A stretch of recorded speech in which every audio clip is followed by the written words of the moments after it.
is us, Dragon's Greed Gaming, and you're joining us for episode number 12 of our Warhammer 40,000 Wrath and Glory campaign, Morks Madboyz. We're all green and we're all filthy Xenos here, and it's been a fucking awesome ride so far. We got some cool stuff in store for you tonight. But before we get started, as always, stop by the Facebook and follow us there where you can get all the latest news. Check us out on Spreaker where we host the podcast.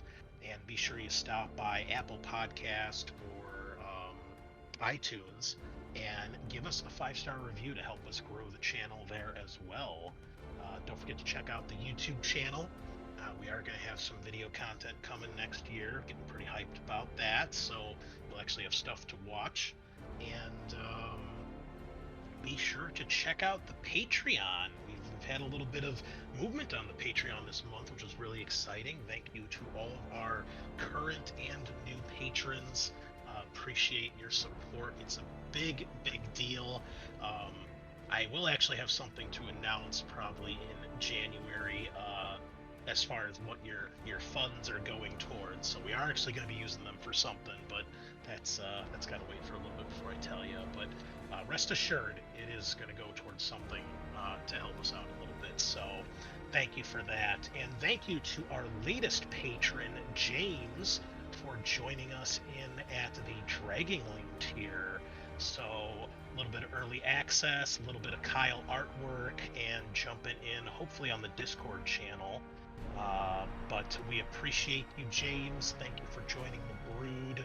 I hope you enjoy everything that we've got to offer, and reach out and say hi. Let us know what's going on. If there's anything we can do to make your Patreon experience better, please let us know.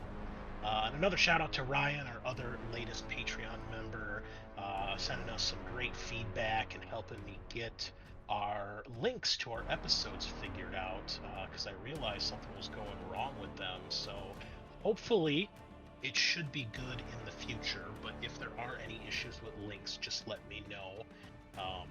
It's weird because I have to set stuff a certain way on Spreaker so that I can share it with people, but not share it to the public until it's actually available to the public.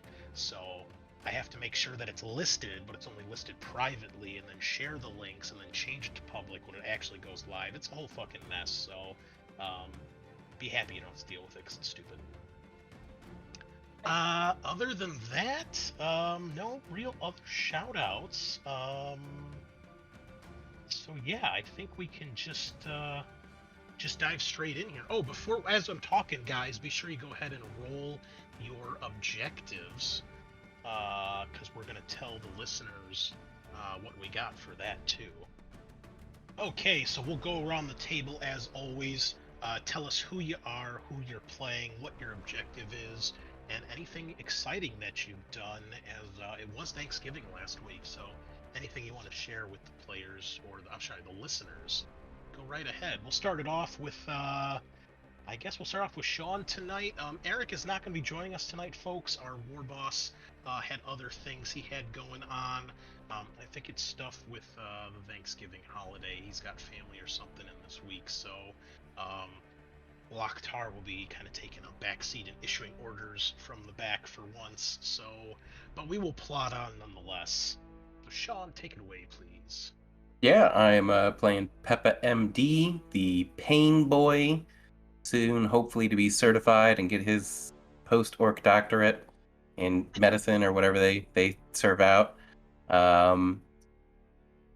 Something fun I did, I spent Thanksgiving with some friends, and we played another game of the This Is the End. This time I ran a game for them using the Wrath of the Gods book, so that was fun. Cool. And I went all in on the Elden Ring Kickstarter, so oh boy. Oh snap. And what's your objective? What rolled you roll tonight? Right, I rolled solo problem with the brutality of the orc god Gork. Excellent. Look at that, a 1, 2, 3. Okay, cool. Cool. All right, and well, speaking of Kickstarters, the Blade Runner Kickstarter, the Blade Runner RPG from Free League arrived this month. I didn't even realize it was starting to ship until I got a shipping notification. And it is just like the Alien RPG all over again. It is so good.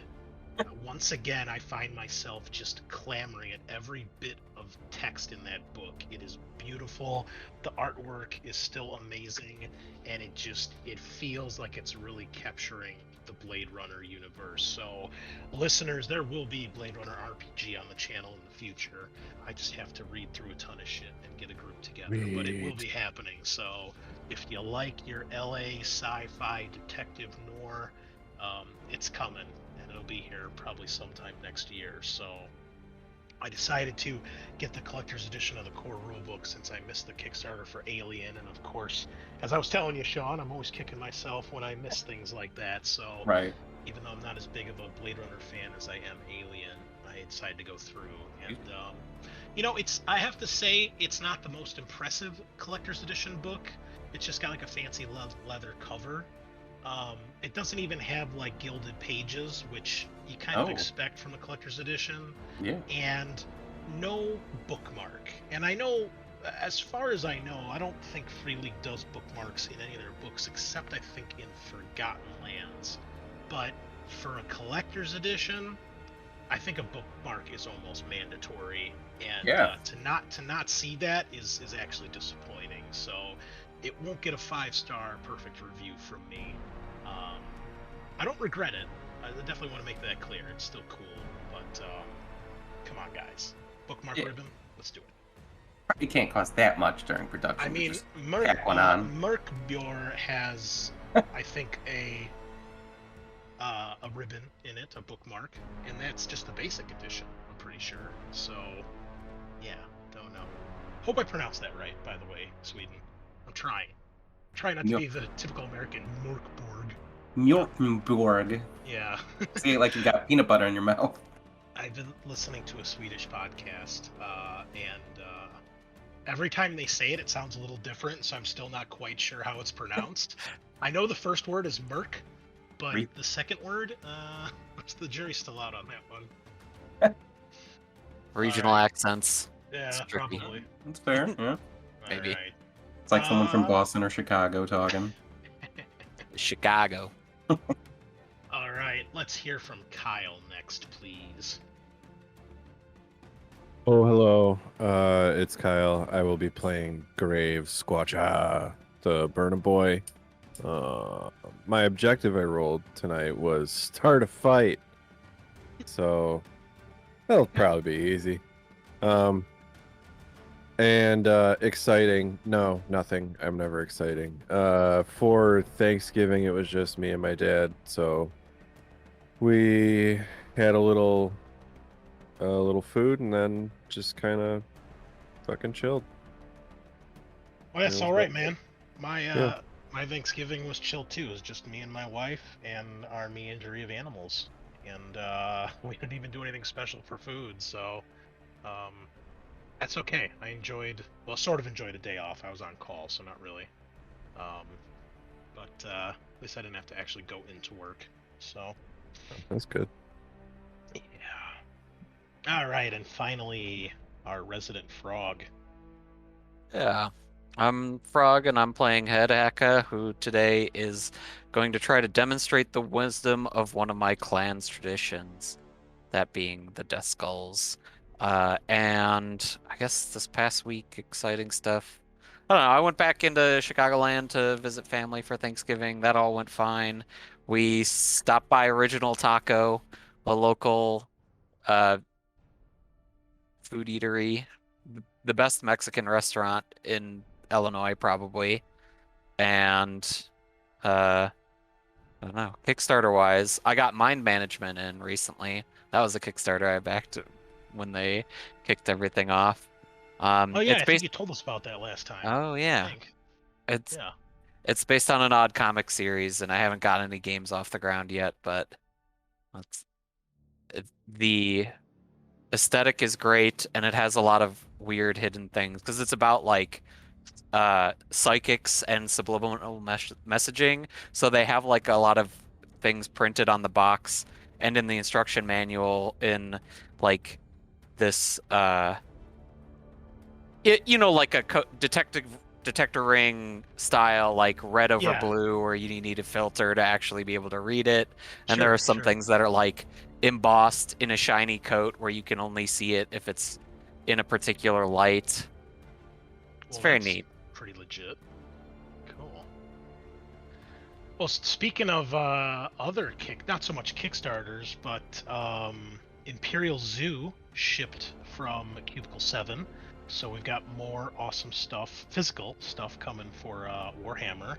And then I finally got all the maps that I ordered. They had a sale on like all the maps that they've done for Warhammer RPG. So I think it was like 4 of them. I got City of Middenheim, City of Altdorf, the gorgeous Empire map that they have, and I think there was one other one. I can't remember what it was though. So those are currently trying to be flattened by a stack of heavy rule books downstairs, and something else. Oh, something shipped from Free League. I'm really hoping that it's Heart of Darkness for Alien, because I was one of the unfortunate US backers where our shipment got stuck in some warehouse in Oregon because their distribution partners don't know how to distribute product. So, yeah, that shit's been out for like 2 months now and I'm still waiting on it. So much for pre-ordering. Rip. I can't blame them, it's not their fault, but it's still annoying. So, anywho, what other stuff? Games? Well, we've been playing Warhammer 40,000 Dark Tide. With that game comes out, I think, on Tuesday next week. So the pre-launch beta or whatever it is, fucking awesome. Oh man, if you're a fan of 40K, go download the game right now and play it, because it's a blast. Man, it does such a great job of bringing the 40K universe to life. Awesome music, awesome enemies, and you're fighting the forces of Nurgle, so what else could you possibly want other than to be the forces of Nurgle? So, grade A game, if you ask me. And I still been playing some Command & Conquer Remaster too, making my way through the GDI campaign right now. But man, hard mode is no joke. I think on a game that was like 25 years old, it wouldn't be that difficult. Oh, it's difficult. Don't believe the lies. Other than that, I think we are good to dive in here. So, before I do, a couple quick rules things that I figured our players and our listeners might be interested to know. So it is actually not, it's a little easier to die in this game than I initially gave it credit for. So basically you die in this game if you accumulate too many traumatic injuries. Generally, you get traumatic injuries if you take damage once you're at 0 health. Or perhaps other critical effects. Well, it turns out there's another way you can get critical injuries that actually would have happened last week, but since we didn't know about the rules, I'm not going to enforce it. If you are at 0 hit points, as Eric was last week, and you make an attack or do any action while you are while you're dying, quote unquote, if you roll a complication, you automatically suffer a traumatic injury. And in addition, you replace base dice from that roll with wrath dice equal to the number of traumatic injuries you currently have. So Eric still would have only rolled 1 wrath dice, but he did actually score a complication when he attacked that guy from the ground. So he would have gained a traumatic injury there. But since we didn't know about that, he may not have made that attack, so I'm not going to enforce that. But yeah, there's actually a chance you can basically kill yourself by straining yourself too much, which I guess makes sense. And, well, you know me, any chance for character death is usually welcome. So, especially when it's at the player's own doing. Just rocking too hard, baby. That's right, man. And that's okay. That's what orcs do. So, good thing to know. Other than that, the other thing was Boss Killa got dunked in the water after Eric went down, and Headhacka, you did repair it, but you got a complication because last week was the week of complications, if we all remember. Yes. For sure. So Since Eric's not here, we'll tell him about this next week. But for everybody else, if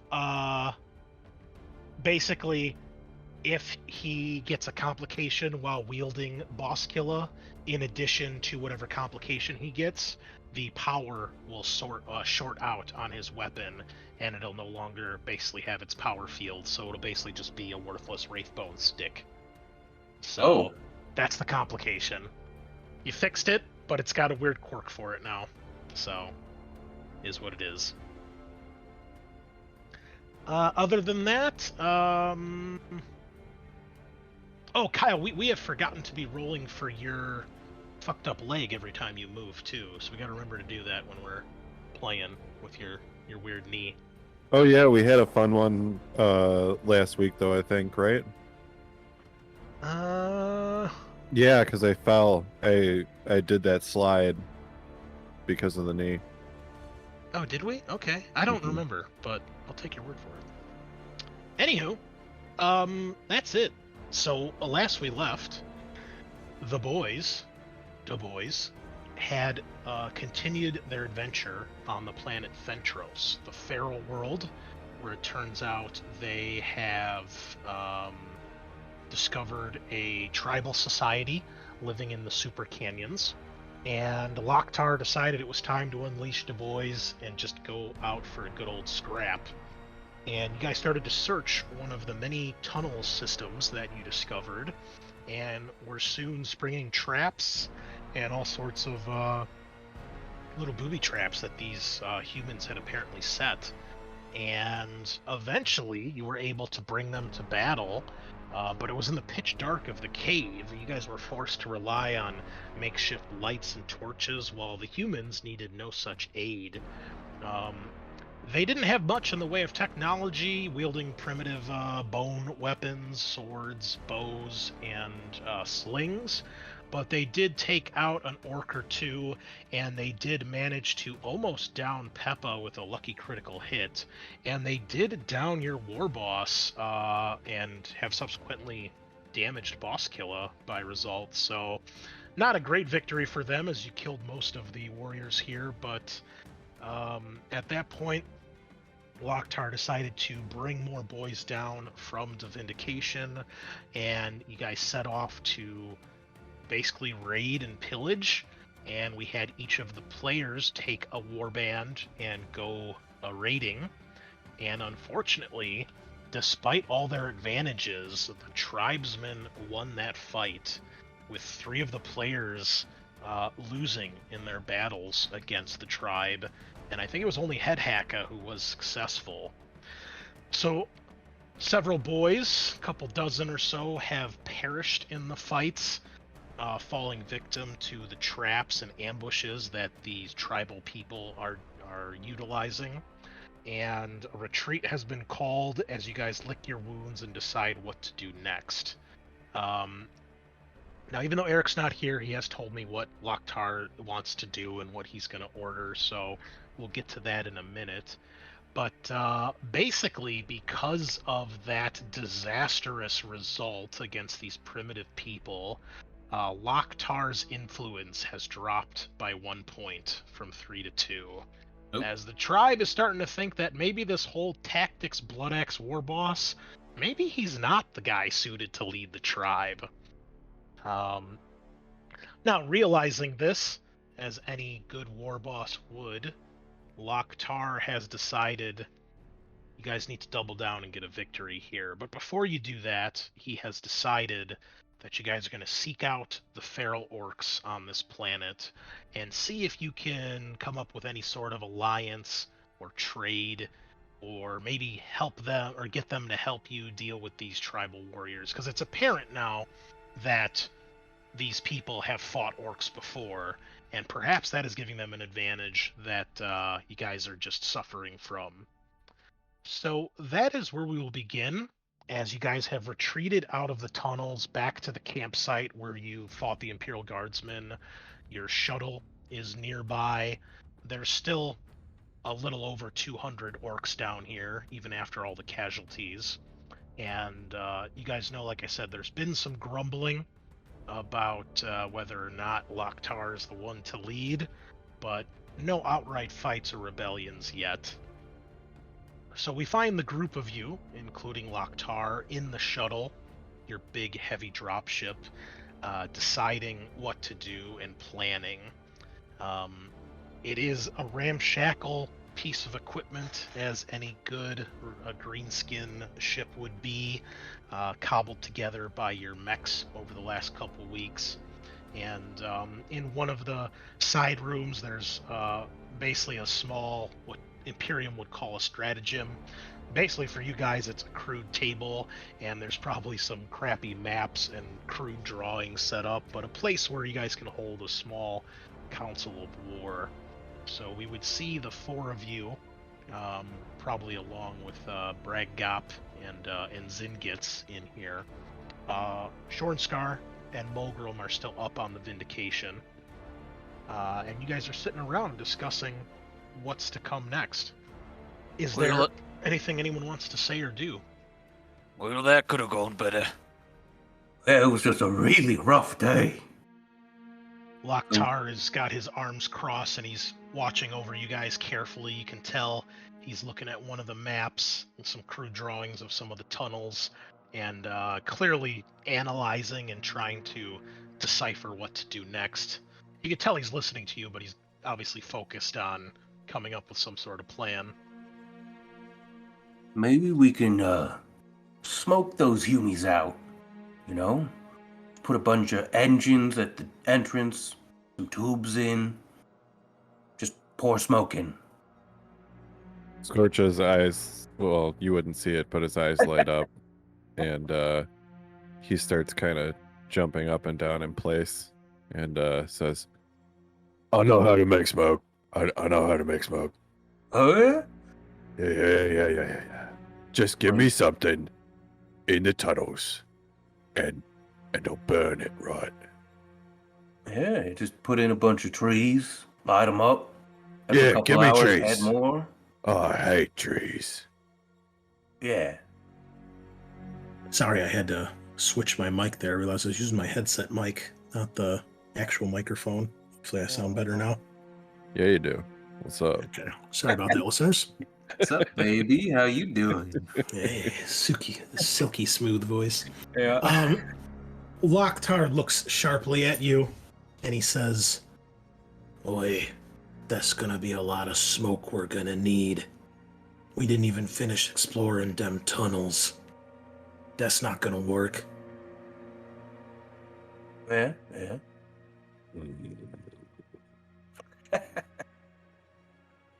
But finally, he puts his palms out on the table and kind of leans forward. He says, I wants us to go find these other orcs.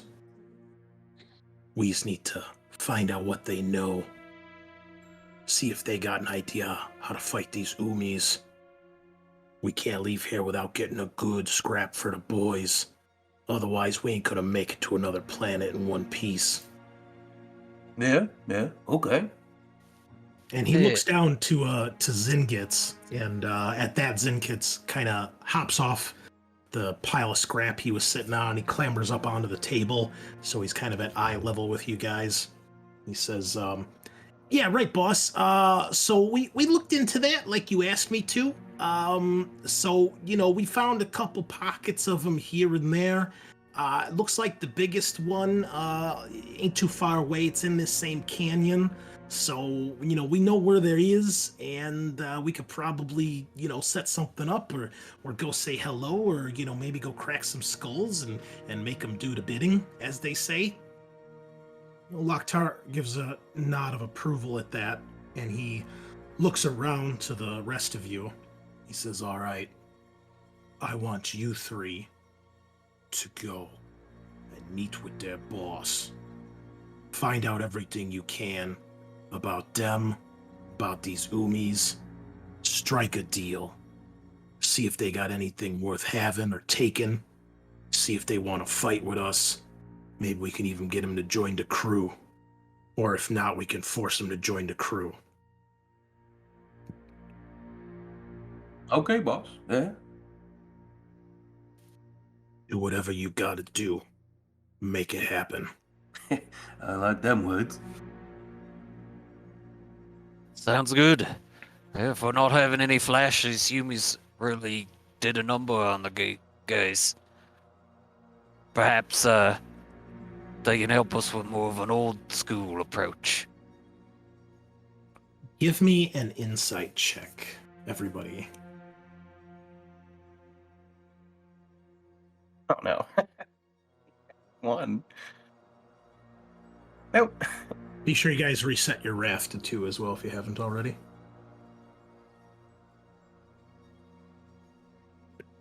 I guess I should upgrade my fellowship. That's a negative Ghost Rider. All right. Yeah, you guys, Loktar is a different breed of orc, being a blood axe, so you can't quite tell what he's thinking. So he just basically tells you guys to get it done. He gives orders for everybody to load back up in the dropship, and you guys head off to where the supposed group or encampment of feral orcs is.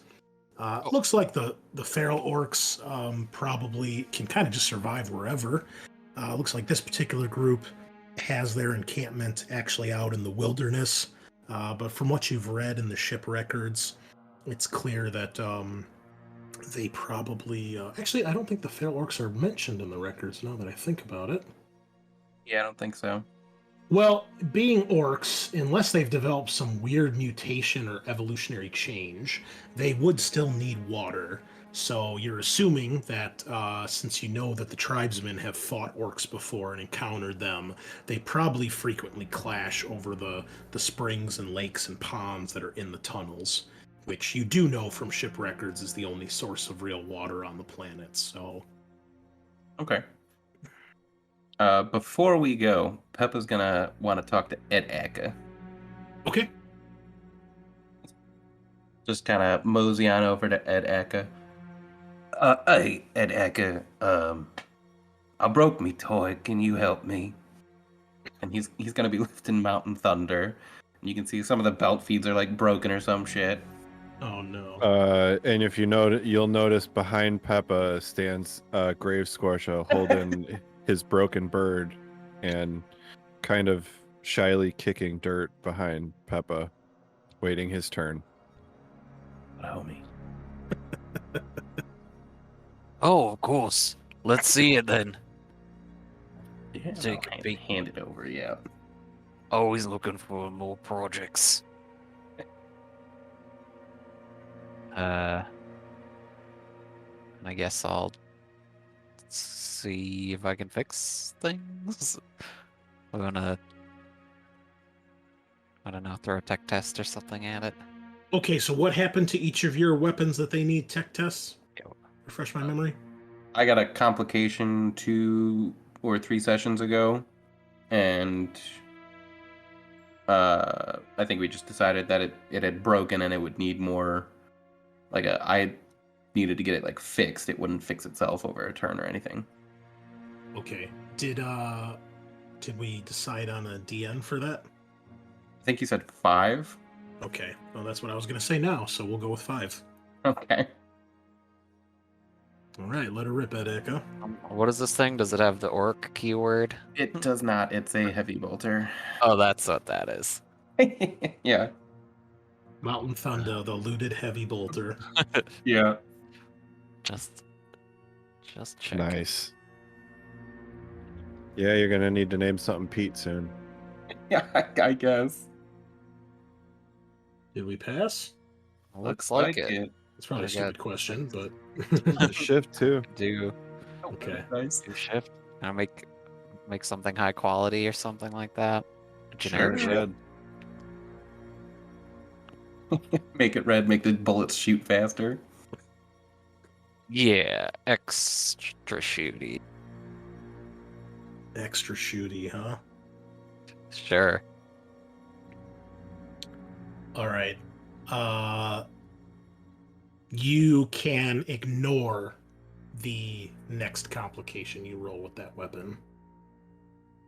Nice. King shit. Ah, thank you, Headhacka. It's so nice to have it back. Always happy to be of service. Next. I'll get out of his way as I go.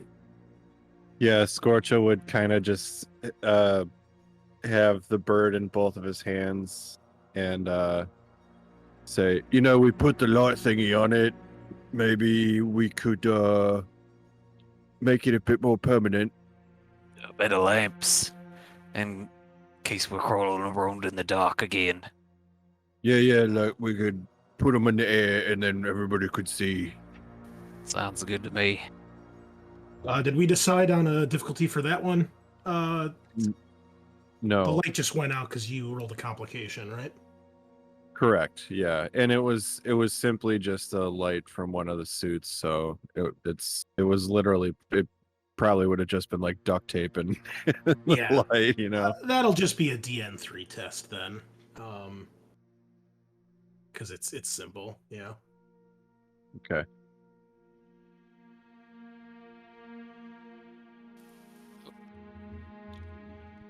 Oh, I see a bunch of 6s. Oh wow. I'm gonna get a little bit of glory. Get that started. Yeah. Nice. What do you want to use the other ones for? Well, now we could do generic quality increase. All right, so we'll say that light is now a permanent feature of the bird. It's not just duct tape. It's actually properly mounted and welded to it. Nice. And it works again. Thank you so much. Okay. Behold a beacon of shininess. All right. Well, you guys travel, rumbling overhead as we let's go back to the jungle map since we're flying over the jungle. Eventually, you guys, a couple hours later, reach an area where Zingitz tells you guys this is one of the areas where the feral orcs have been hanging out. You guys land some distance away, again having to find a clearing, and then have to slog it on foot for maybe about a mile or so.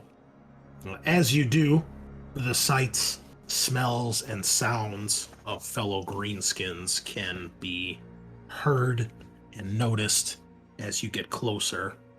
Eventually, as you break through the dense, wet brush, you find yourselves in somewhat of a clearing in the jungle here.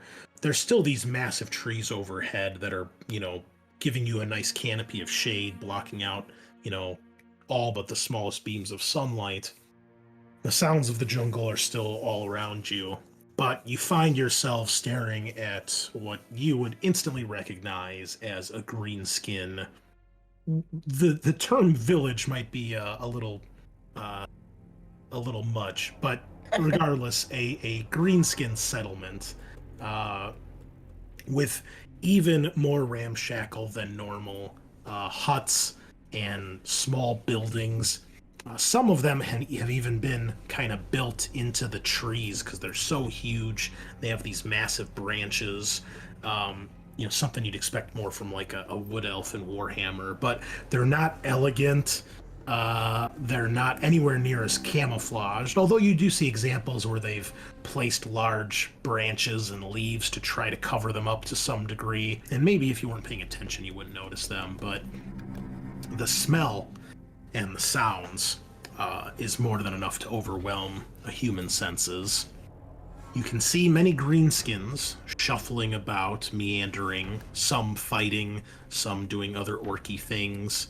You see lots of grots doing typical grot activities like tending the squig gardens and the refuse piles. There's a distinct lack of scrap here, not as much as you would see in a typical orc settlement, and you guys would just instinctively know that these are feral orcs. And although none of you perhaps recall being feral orcs yourselves generations ago, there's something in the back of your mind that is familiar when you see this. Orcs in very, very simple clothing, like loincloths or, basically skin, animal skin pelts and things like that. Think Savage Orcs from Warhammer Fantasy. Lots of good lucky war paint on these guys, bone piercings and claw and tooth necklaces and trinkets, and weapons that are very Stone Age appropriate. Rocks that have been sharpened into, sharper rocks, blunt instruments, wood, bone, twine, and whatever other things they could gather from the jungle. Most of these orcs appear to be bigger and a bit more brutish than a typical orc, probably having to endure and survive in ways that most greenskins don't really have to deal with. Now, you do occasionally see a bit of technology here and there, mostly what looks like looted Imperial gear, the odd lasgun or guardsman helmet or flak armor that's been ramshackled to form something slightly better than, an animal skin pelt. You also notice there are quite a few squiggly beasts in this village. Many squigs hopping around in what is clearly, and leaves no doubt to the imagination of being a squig farm. And you see larger squigs as well that would be ridden into battle. In addition to that, you also see larger creatures that look almost like boars or warthogs, also clearly beasts of burden and those that could be ridden into war as well.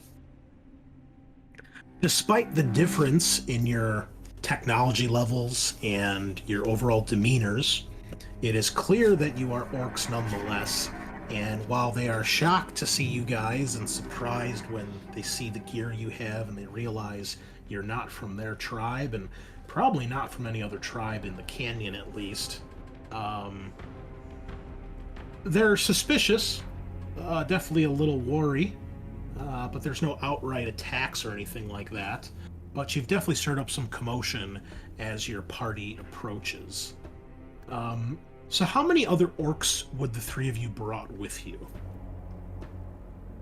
Probably just like a squad of 10, right?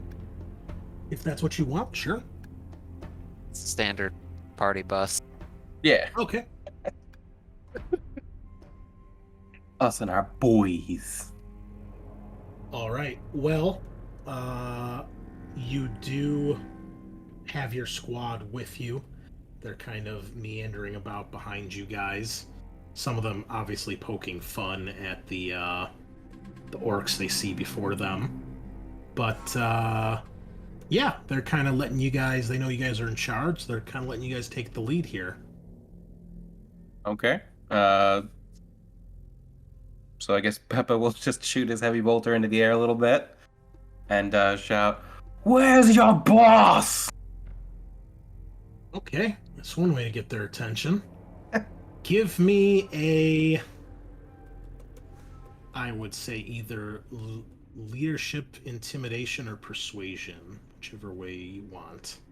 Do I get a bonus for shooting me heavy bolter? Yeah, give yourself +1 bonus. Sick.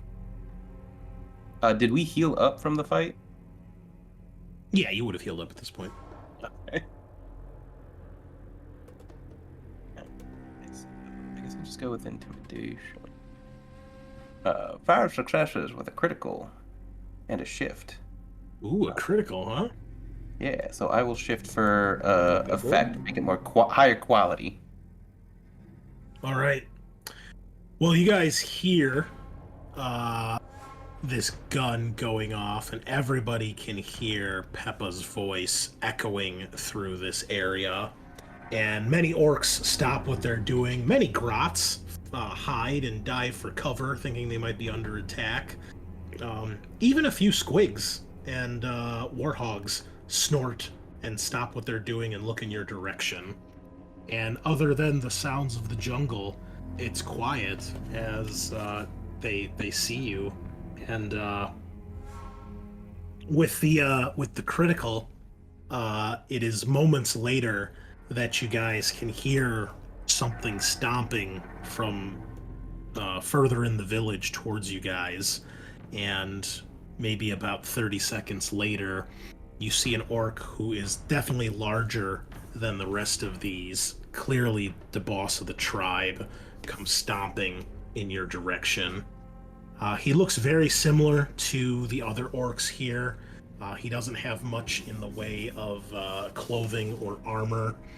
He's got what looks like a mishmash of Imperial Guard helmets that have been bent into very rudimentary shoulder pads with bone spikes mashed through them. You can't tell if the helmets are stuck to the bones or stuck to him with bolts. It's hard to tell. But you see that distinctive white color, or at least it was white before this guy got his hands on it, that you recognize from the Imperial Guard soldiers that you fought earlier. He drags with him a rather large club with big spikes. It looks like the head of the club is the skull of some jungle creature, and he's got a massive bone pierced through the septum of his nose, giving him a very, very classy nose piercing.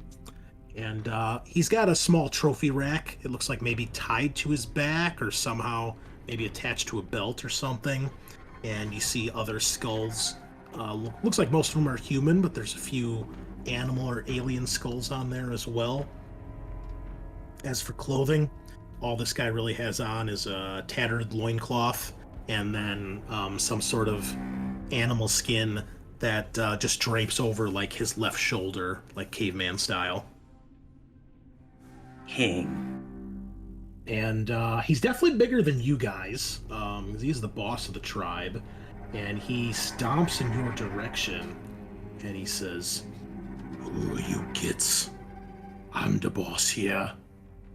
Zagrenak. Okay. What you want?" Just give me a second to write that down in my notes. I'll put it in chat here so you have it. Okay. Sick. We the boys who just landed. Boss Loktar sent us. He looks you up and down for a moment. "So you's not from around here? You from another valley?" No, we from the stars. And he's gonna point up. If you're expecting him to be awed at that, he doesn't show any such emotion. He doesn't even look up when you point, and he says, "Oh, so you from off-world, like dem umis in the white plate." Did the Imperial Guard we encountered have white plate? Yeah, they had white carapace. Okay, so red fatigues and white carapace? No, it was white carapace and like shadow gray fatigues, like bluish gray. Okay. Shadow gray for all of our Citadel painters out there. Yeah. We both came from off-world, it seems. Yeah, and what you doing here? We're killing Yumis. Giving the boys a proper fight. He raises an eyebrow, or the part of his head where he would have an eyebrow if he wasn't an orc. Right. "So what you want with us? Why is you here?" We want to pull you into the clan. He laughs at that heartily and deeply. "Is that so? And whys would we's want to join your tribe?" So you can get better fights. More scrap. More gear. He looks around at the rest of his boys, who clearly don't have the shiny gubbins that you guys do. Says, "What makes you think we need more gear? We crush Shumi heads just fine." Scorcha would step up and kind of tap on the light on his burner. "Oh, but you could be killing them so much more with these." Give me a persuasion test, Oh, yeah. Mr. Scorcha. Okay. Do a private roll over here. Oh. Ooh, a critical. Ooh, baby. On 3 dice, you got 4 successes. Nicely done. Wow. King Up shit. to, up to 3 glory already. Awesome. Okay, well, he actually rolled 3 ones, including a complication. So he does not have nearly as impressive of a roll. Ouch. You're not sure if he's perhaps seen a weapon like this before, but you can tell you get his attention, and he likes that concept. And he looks around for a moment, and finally he kind of lowers the club in a less menacing way, and he says, "All right, why don't you boys come inside and we can talk?" Sounds good. And he just kind of motions with a big clawed hand for you to follow him, and he turns away and starts walking back into the village. And you can see a couple other orcs nearby, clearly his knobs, kind of following him, acting in typical bodyguard fashion. And you guys follow? Yeah. All right. So you make your way through the village. Again, mostly ramshackle structures, dung pile houses, and very simple wooden, shacks and things like that. And you come to obviously the largest shack, which you realize has somehow been carved or cut out of one of these massive tree trunks. You're not sure if it was done by the orcs or maybe some weird thing they stumbled upon. But again, these things are massive, and you enter inside, and it's unlike any sort of orc thing you've ever seen before. Now they've decked it out to be very orky, with bone trinkets and just random stuff all over the place. It's very dirty. The stench of dung and refuse is quite strong here. Pretty sure you probably step in some as you're wandering around. But eventually you come to what is clearly his throne room, and there is a ramshackle large throne up on a pile of random junk and pieces of tree and bone. And there's a crude effigy of an orc glyph that kind of makes up the back of the throne. And you see there's a couple bone spikes off the top of the throne with a couple trophies here and there. You do see parts of Imperial Guard equipment, mostly helmets and like a carapace breastplate, and then a few other skulls and things like that. You do notice one skull in particular that's clearly the center of his collection. It looks like some sort of creature with a long skull and like 4 massive fangs at the front of it. The skull is very long, like an alligator or a dog skull, but it's far larger. He sits down on said throne, and the other orcs nearby kind of gathering around as you guys file in with your boys.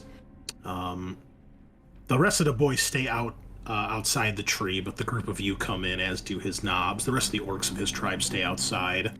There's some crude banners and skins hung up in here, and basically some giant looks like animal pelt that's been made into like a carpet or a rug in front of his throne.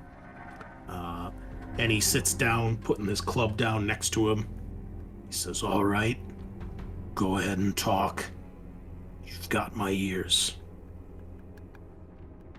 All right. We're down here killing Yumis. The ones you seem to have gotten those helmets from. Your shoulder pads. And then the ones inside the mines. Once we're done here, we're gonna go back up to our ships, go to other places, and keep killing Yumis. Finding more boys, bringing them together, looting, building scrap. Starting a proper war. You can see when you mention Wa, all of the orcs, even the war boss, their demeanor changes a little bit, and they their eyes light up a little bit. Clearly, they get excited when they hear that term. Even if they don't know what that means, there's an instinctual part of them that recognizes that that's something all orcs desire.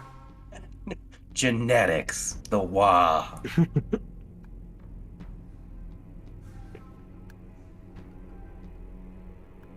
Looks like he's waiting for you to continue. Okay. When was the last time you all had a good, proper fight? We's got fights all the time down here. We kill them humies for the water. We kill those other humies that come to pick up the other humies and take their stuff. We crush bugs, monsters, beasts, and birds. We fight it all down here. Are they good fights, or just do them because you do them? We wouldn't do them if they wasn't good fights. Okay. Whatever fights you're doing here, we can give you better up there. Fighting humies, metal humies, monsters,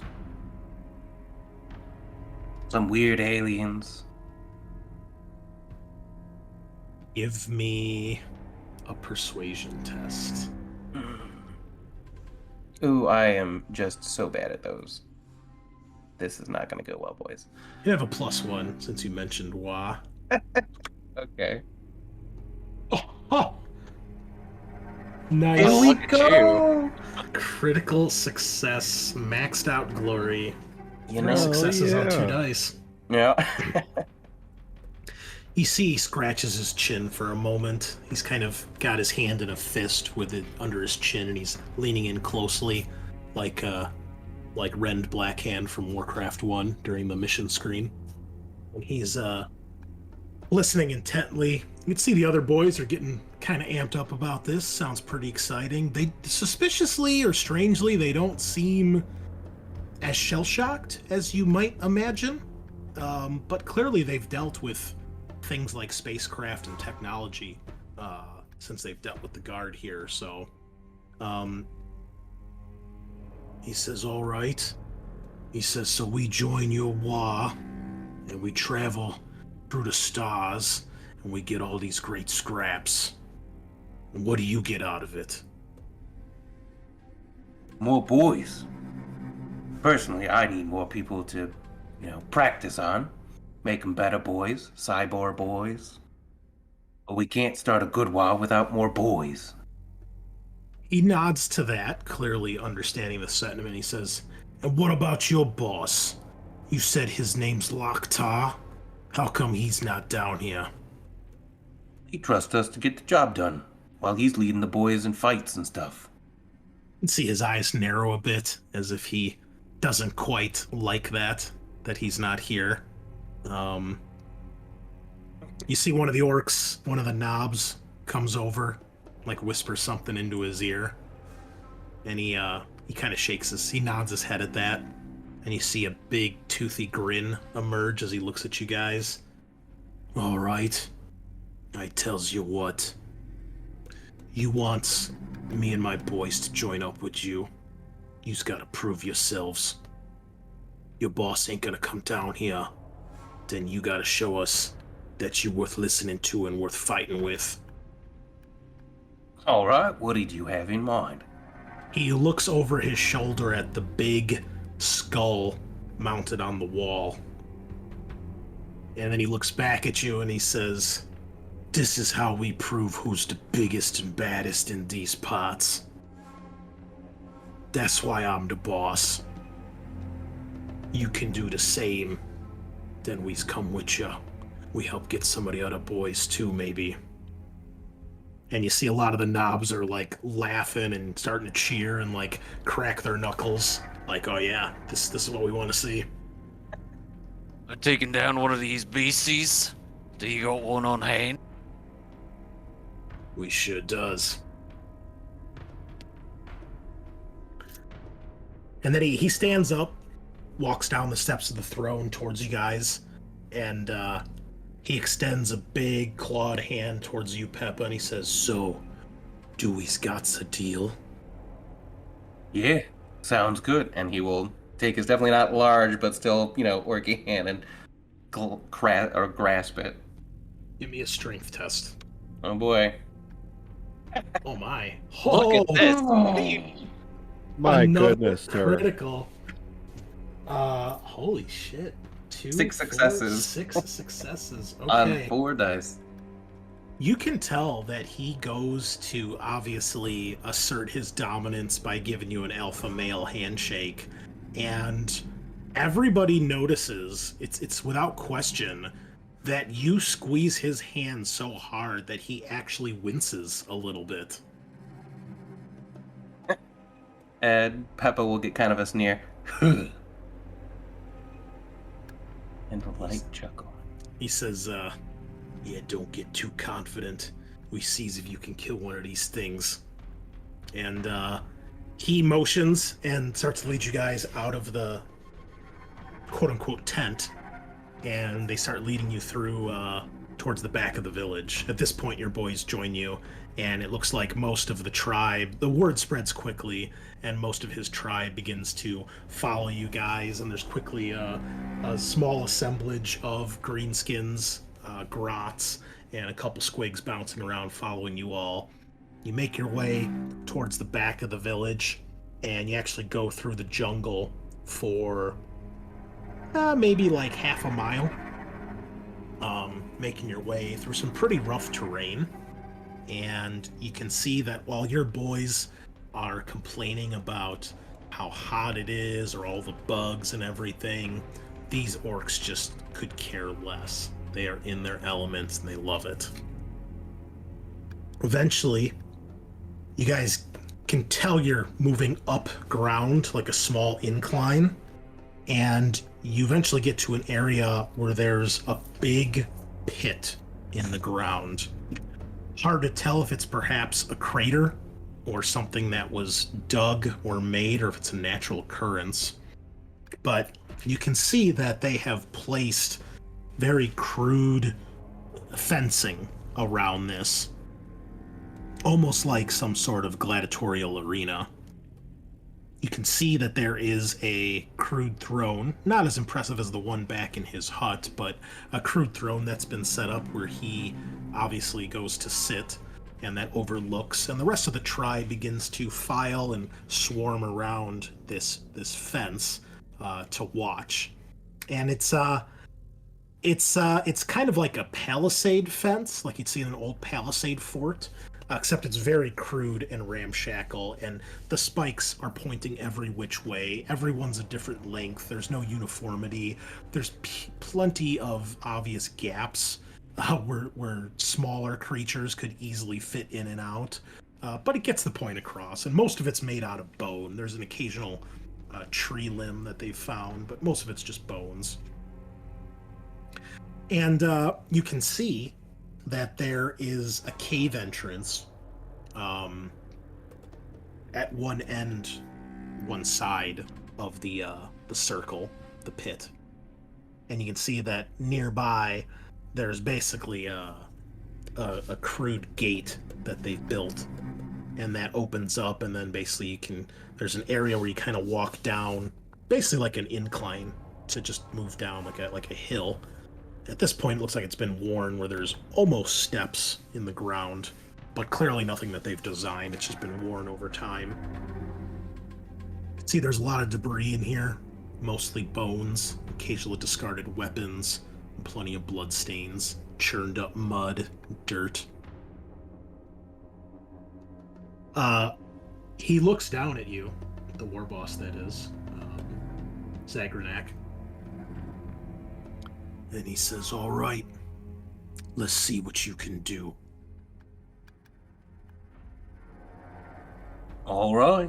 And then Peppa will just... so are we in like the edge where we can go down into it, or... Yeah, they've opened the gate, clearly expecting you guys to walk in there. Yeah, Peppa just walks in. Okay. Yep, Scorcher's right behind him. If I could insight, it wouldn't matter because that's not Peppa. Hey, let's do this, boys. Here we go. All right, so the three of you enter the arena? Yeah. Excellent. All right. You guys enter the arena. The glee and excitement of the orcs building around you. All of you can feel the quote-unquote Wa energy starting to build up as they're clearly gearing up for something. And it is at this point that you see one of the orcs. You didn't notice it at first, but there's like a big drum that's been set up near the boss's throne. And a rather large-looking knob picks up a massive drumstick that, of course, is basically a stick with a skull at the end of it, and begins pounding the drum, almost like a sledgehammer motion, very slow and methodical. And every time it hits and booms, the orcs chant in unison. They stomp their feet, or they slap their hands together, or let out a type noise, till there's a slow rhythmic boom, boom, boom. And eventually, you can hear and then see emerging from the cave entrance a large, slithering, snake-like alien, the likes and size of which none of you have ever seen before. This is a rough idea of what you're looking at. Now, this thing, it's got kind of a grayish white body, which is segmented. Jesus.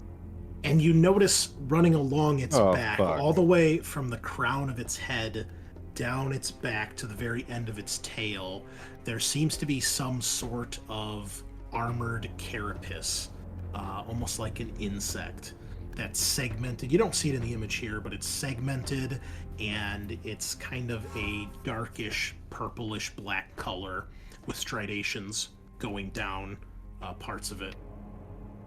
The head, more or less, is what you see here, except it's got the armored carapace top that I mentioned.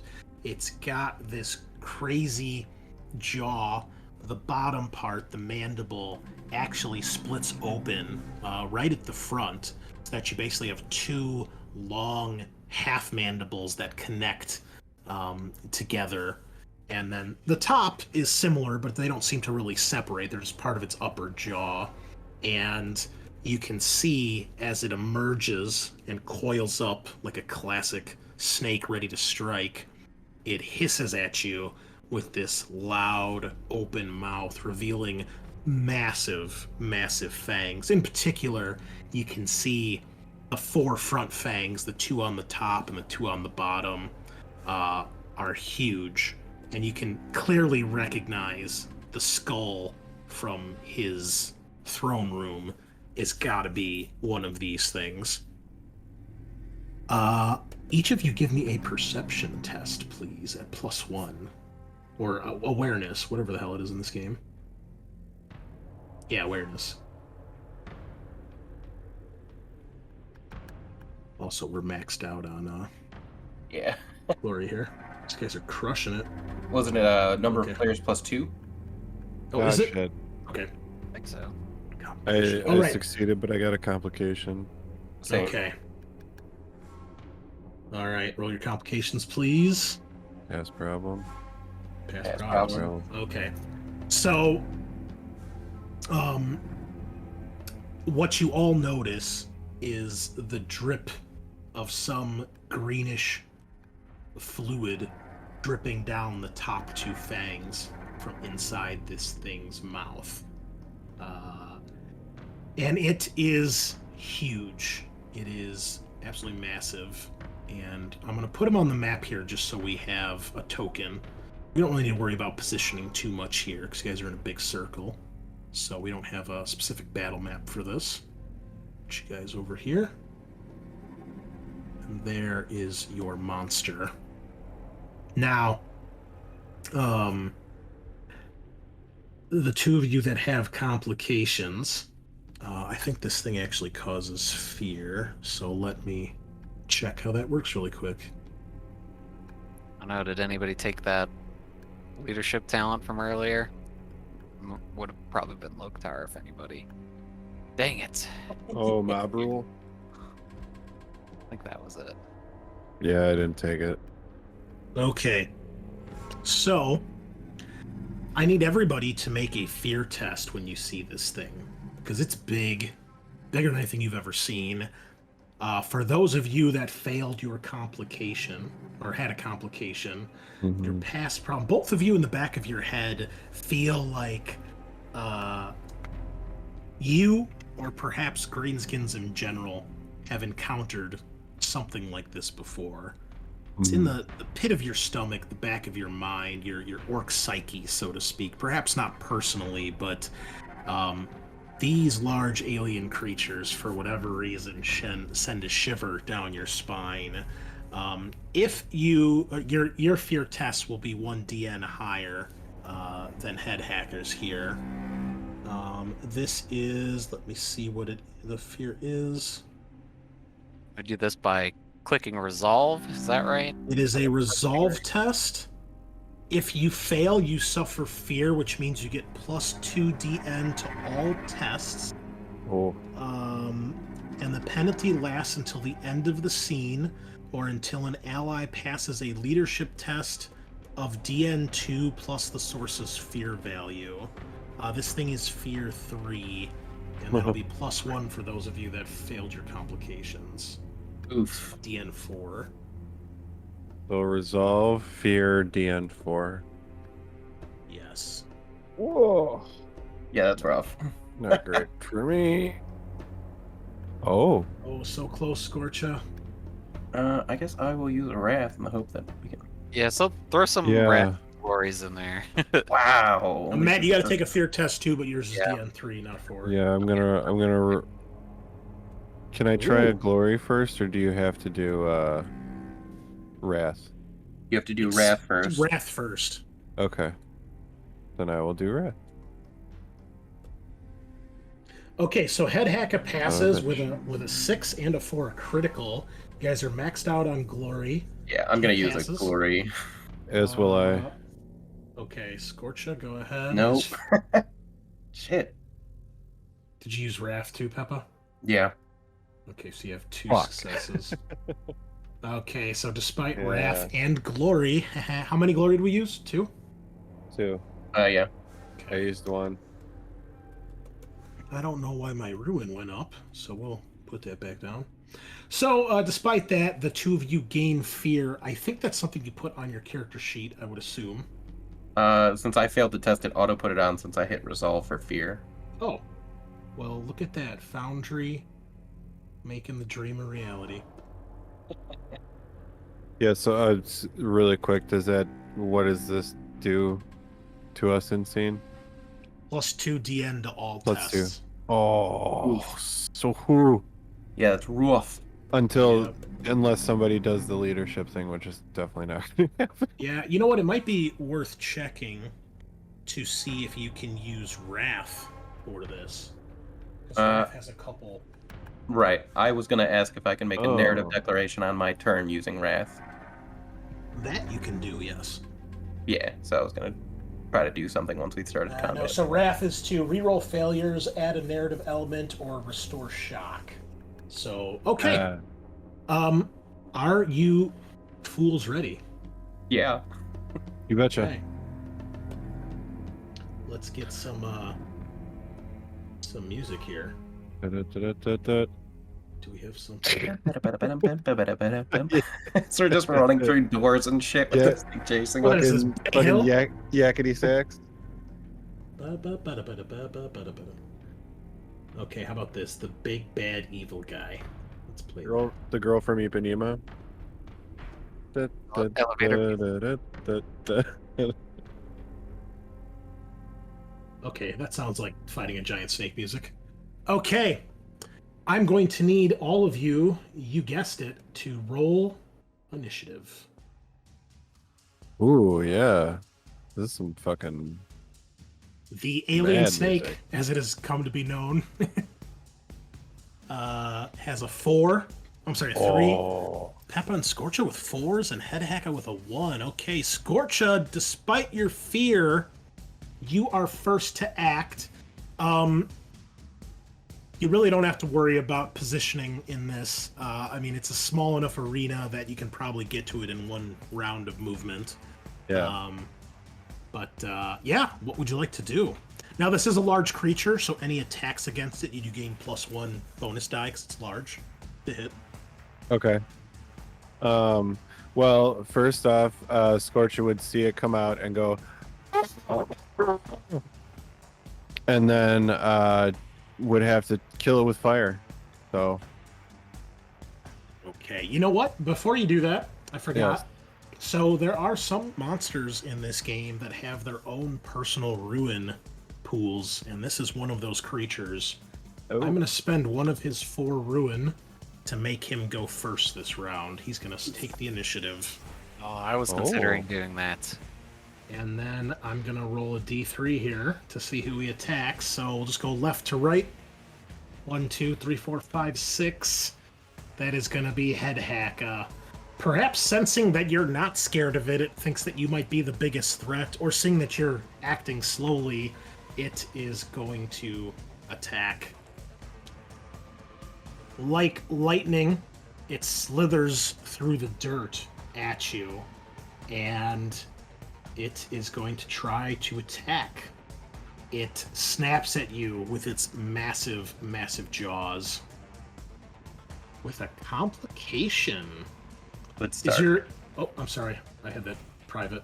It only got 2 successes out of all those dice.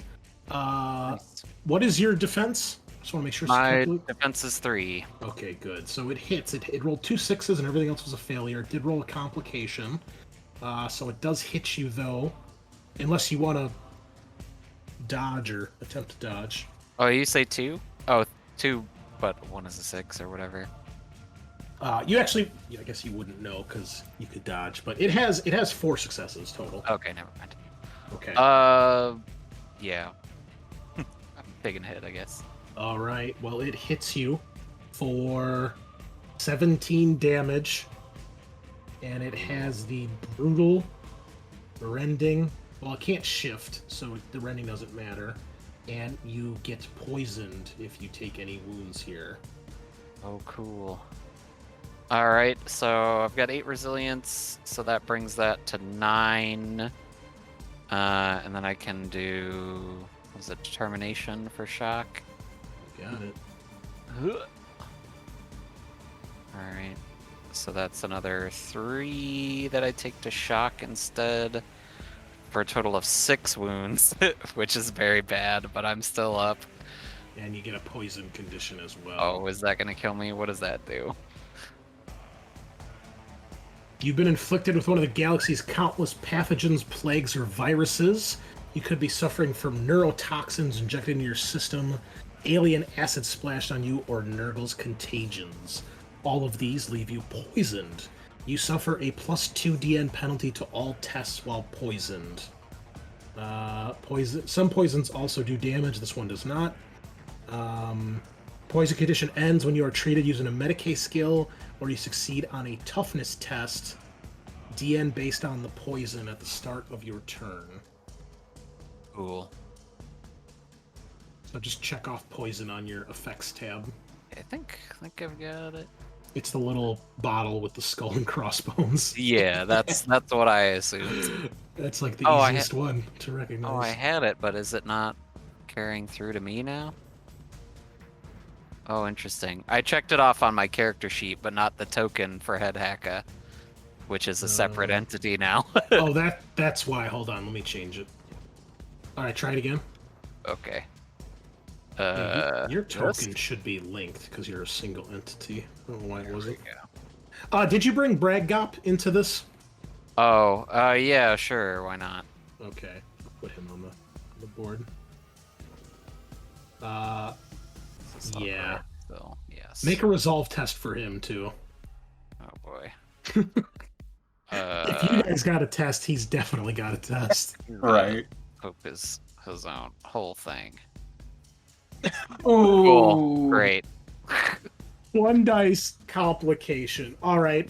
Bragop literally starts to piss himself when he sees this thing and just goes screaming for the door and is trying to get out of the pit. That's fine. I beyond the point of shooting this monster anyway. We's all gonna die. Okay, that is the critter. Scorcha, you may take your turn now. Okay, well, seeing how he saddled up even closer, I think Scorch is gonna switch to the axe, the omniscient axe, and he's gonna swing. Okay. Does he? Do I get bonus for outnumbering? No, because it's a large creature. Oh, actually, yeah, Okay. you do. You do. +1. Okay. And +1 because it's a large creature, too. Don't forget that. Okay, so that would be +2. Mm-hmm. Cool. All right. That is a failure. Okay, I'm gonna re-roll it. Yeah, that fear test is not helping. Here we go. Okay. Okay. With a wrath point, turns it into 8 successes. No shifts, but that is enough to score a hit. Let's see what we can do damage-wise. Hey. All right. 13 damage, AP AP 2. Okay. Get out the old calculator here. And the character sheet. Okay. He's going to roll some determination here. Bam. All right. He soaks it. Oh, Sheesh. shit. You hit this thing, and it is like hitting an armored form. It is not the squishy thing that you thought it was going to be. That carapace running down its back is pretty tough. You do like, knock off a little piece of it. Like there's a chink in his armor, so to speak, with the you got AP2 on your weapon, but still, it doesn't do a whole lot. Fuck. Okay. Peppa. So I had wanted to do a narrative declaration with my wrath. Okay. So Peppa, feeling this fear he's not felt before, this primordial fear, he's gonna reach deep within himself, searching for Gork, and start a wah, hoping that the boys outside and all the boys inside this stadium will wah with him, in the hopes that it helps quell our fear. Okay. Give me a... Should I make you wall like we're at Games Workshop? I mean, if it'll give us an automatic success, I'll do it, dog. No, we don't need to blow out any of our listeners' eardrums. It's like, all right, everybody, turn your mics down a little bit. I'm gonna yell. Give me a leadership test, please. Okay. Any bonuses? Or is this Just straight up. I'm not going to tell you the DN. is this affected by my fear, so that would make it harder? No. Okay. 1 success. Would you like to use anything else? I mean, even I would like to use a glory, but like, since I'm using a wrath for the narrative declaration, it's not helping, which sucks. I guess I'll throw a glory, but Okay. Okay. 2 successes. 2 successes. All right.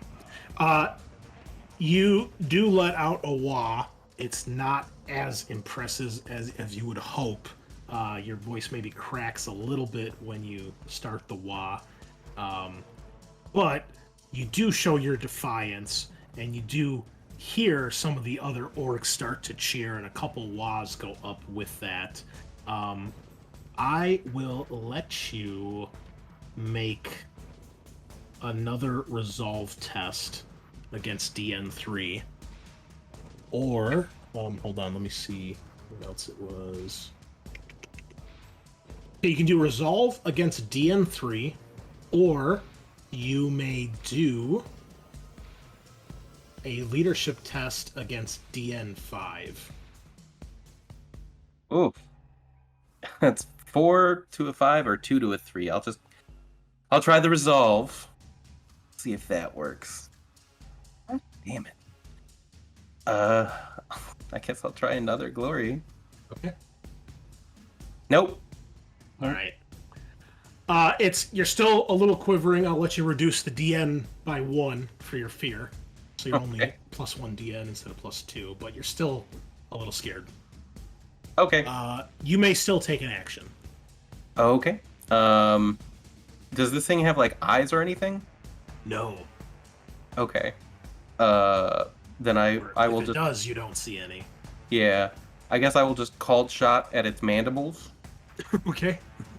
Remember, plus 1 if it's a large target. Okay, sick. I assume you're shooting it, right?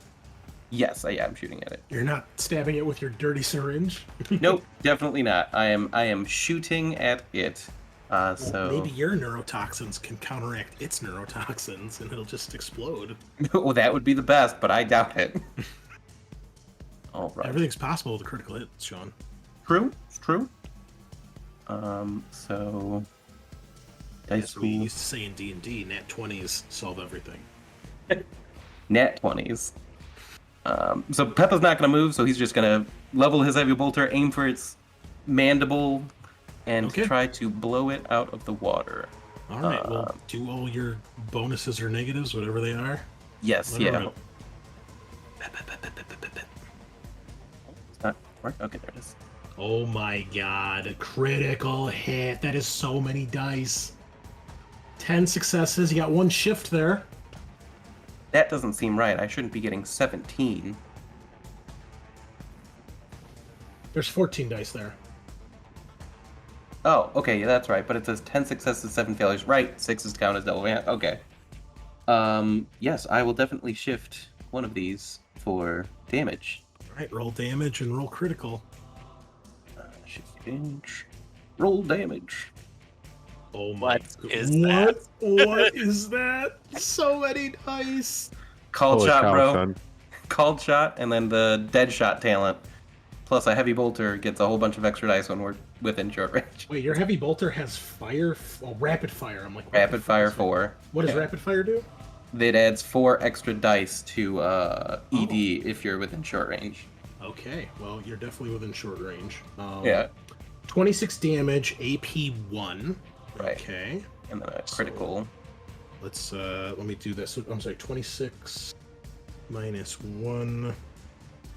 Okay, it's gonna roll determination again here. It soaks 2, 4, 7 of that. Okay, hold on.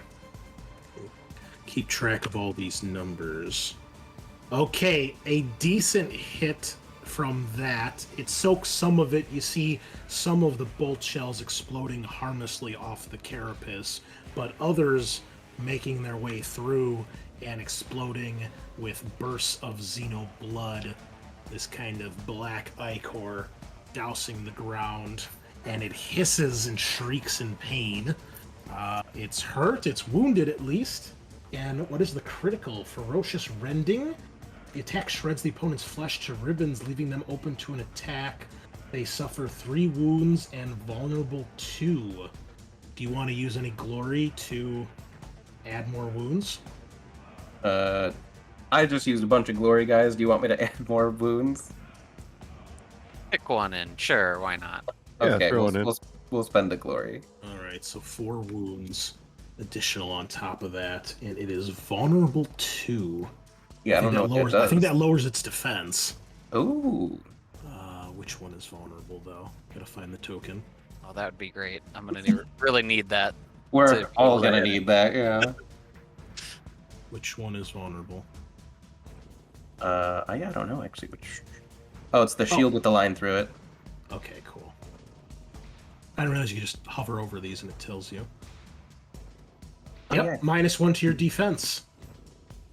And so 2 would be -2 to the defense? Yeah, I don't know how you actually do that on the character sheet, though, because it's either on or off. Can I do vulnerable twice? No. Can you right-click it? No, right-clicking doesn't do anything for us. No. Okay, well, his base defense is 3 now instead of 5. Okay, so good That's enough. huge. Well, that'll help with the fear, basically, so Yeah. awesome. Really good effect. Okay. Headhacka, your turn. All right. So you said that I could, on my turn, make a toughness test to try to resist poison, Yes. and presumably that includes the +2 DN difficulty for being poisoned. Yes, it does. So it'll be DN5. Okay. 3 + 2 is 5. Okay, great. Wait, why is it doing this? Okay, there it is. Technically possible. Let's see. Nope, not like Nope. that. That would be a really good one to not lose. Whatever. He'll take an action, though. No dice, as they say on the toughness test. Not a single success. Did you say about an action there? You can still take an action. That doesn't count as an action. Okay. Cool. Well, I'm gonna... It's almost totally impossible, but I'm gonna hit him with the power claw. I need to at least try. So you said that it's base 5. Or no, it was 5. It's already calculating his defense as 4, but I can't add the second thing of vulnerable. So reduce his defense by 1 point on your end. Oh my god. I know, it's pretty complicated. I don't know why that... When you target it, there's a thing that says DN. Just change it to 3. Right. When I type in 3, it adds another 3 to the top, and Well, you would change it to 4 because it'll already calculate the -1 from his vulnerable. If you count it as -3, then you're basically counting him as having -3 DN, or that's what'll happen. Right. So it is 4 normally. So it would be 4. Normally, his defense is 5. Well, it's 5. So it's He's- down to 4 now. Yes. But it's adding 2 for me because of the poison. Yep. Oh. And there's another -1 because... And another 1 because I'm wounded. Because it's vulnerable. Yep. And then it'll be another -1 because it's vulnerable again. Right. I'm gonna say that's 6, and then. So he would be defense 5. You're wounded. That's defense 6. You're poisoned. That's defense 7, 8. And then -2 from vulnerable. So it should be defense 6 total. Okay, that's about where I landed. But then you said that we had 1 for outnumbered and 1 for large. Yeah, those are bonus dice, not the end. Right. Cool. So I can add those on that side. And then the power claw, for a which is total of unwieldy, right? 3 bonus dice because it's 1 for Wa, 1 for large, 1 for outnumbered. Because I'm wounded and it's an orc weapon. And then unwieldy is 3. So it's 6 and 3 versus 6 and 3. So now he's there we defense go. 9. Carry the 12. Yeah, defense 9, and I have a dice pool of 9. So here we go. Like, You got this, man. But if you hit him, oh man, bro, it'll be so cool. just roll like a boss. Okay. 6 successes. Now I'm gonna use my wrath. 4 dice that can still pull this Yeah. off. Oh my gosh, success 7. 7. Bro, glory. Gerald, we're down by 1. Tyler, Glorian. How do we do that? You just roll a dice at the Get the bottom. 6. Come on, hit it with the 6. Come on, please. Give me a 6. Oh, that's a 1. Wah, wah. Oh well. Very close, but a 7 against its DN9 is not gonna do it. Headhacka takes a very tired, heavy swing, but he does not connect. Top of round 2, Scorcha, you are up. Oh, we're gonna swing that fucking axe. You know Here, what? get It's this gonna use a point of ruin again to go first, Oh, that motherfucker. and it's gonna attack you because you Oh, how are dare. swinging at it. All right. Okay, this thing is gonna try. No, it's gonna do. Yeah, it's just gonna try to bite you for now. Hold on. I'm looking at your character sheet. No wonder I can't find its weapons. No, I didn't like to see all that. That is a hit with 7 successes. Oh. He will shift that for damage. Oh. 19 damage, AP 1. Okay. Cool. Alright, so resilience takes away whatever that is, and then whatever's left over I can do determination. I remember though it's AP 1 because he's got rending. That reduces your resilience by 1. Oh, okay. Gotcha. So, alright. Cool. But then just do determination. Mm-hmm. Okay. You soak 4 damage and gain 4 shock. Okay. Alright, so that's 4. Okay. Alright. Yeah, that sucks. That hurts a lot. Okay. You now gain the poison condition as well.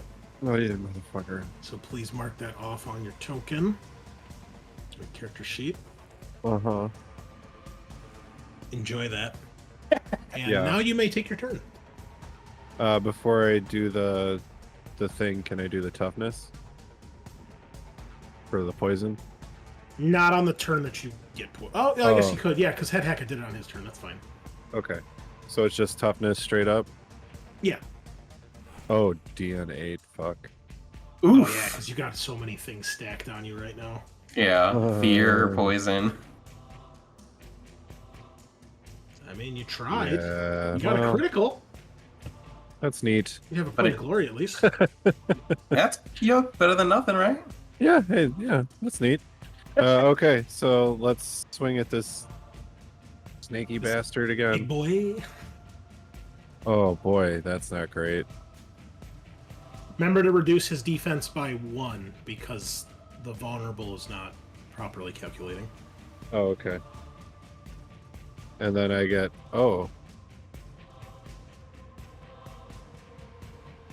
shit. And you get 2 bonus dice. We just went through this. Okay. And I get 2 bonus dice? Yeah, because he's large and you outnumber him. Cool, okay. Alrighty. That is not a hit. That's a Nope. lot of 4s. Yep. Do you have any wrath left? I do not. And Okay. I don't want to spend any glory. Because we'll Alright. probably need that. Peppa, you see the snake snaps at Scorcha, and for the first time, it looks like he takes some serious damage. No. Well, I'm just gonna keep wogging and rolling. Okay. Rock and rolling? Wah and rolling? Wah and rolling. So I will, and I get +1 because he's big.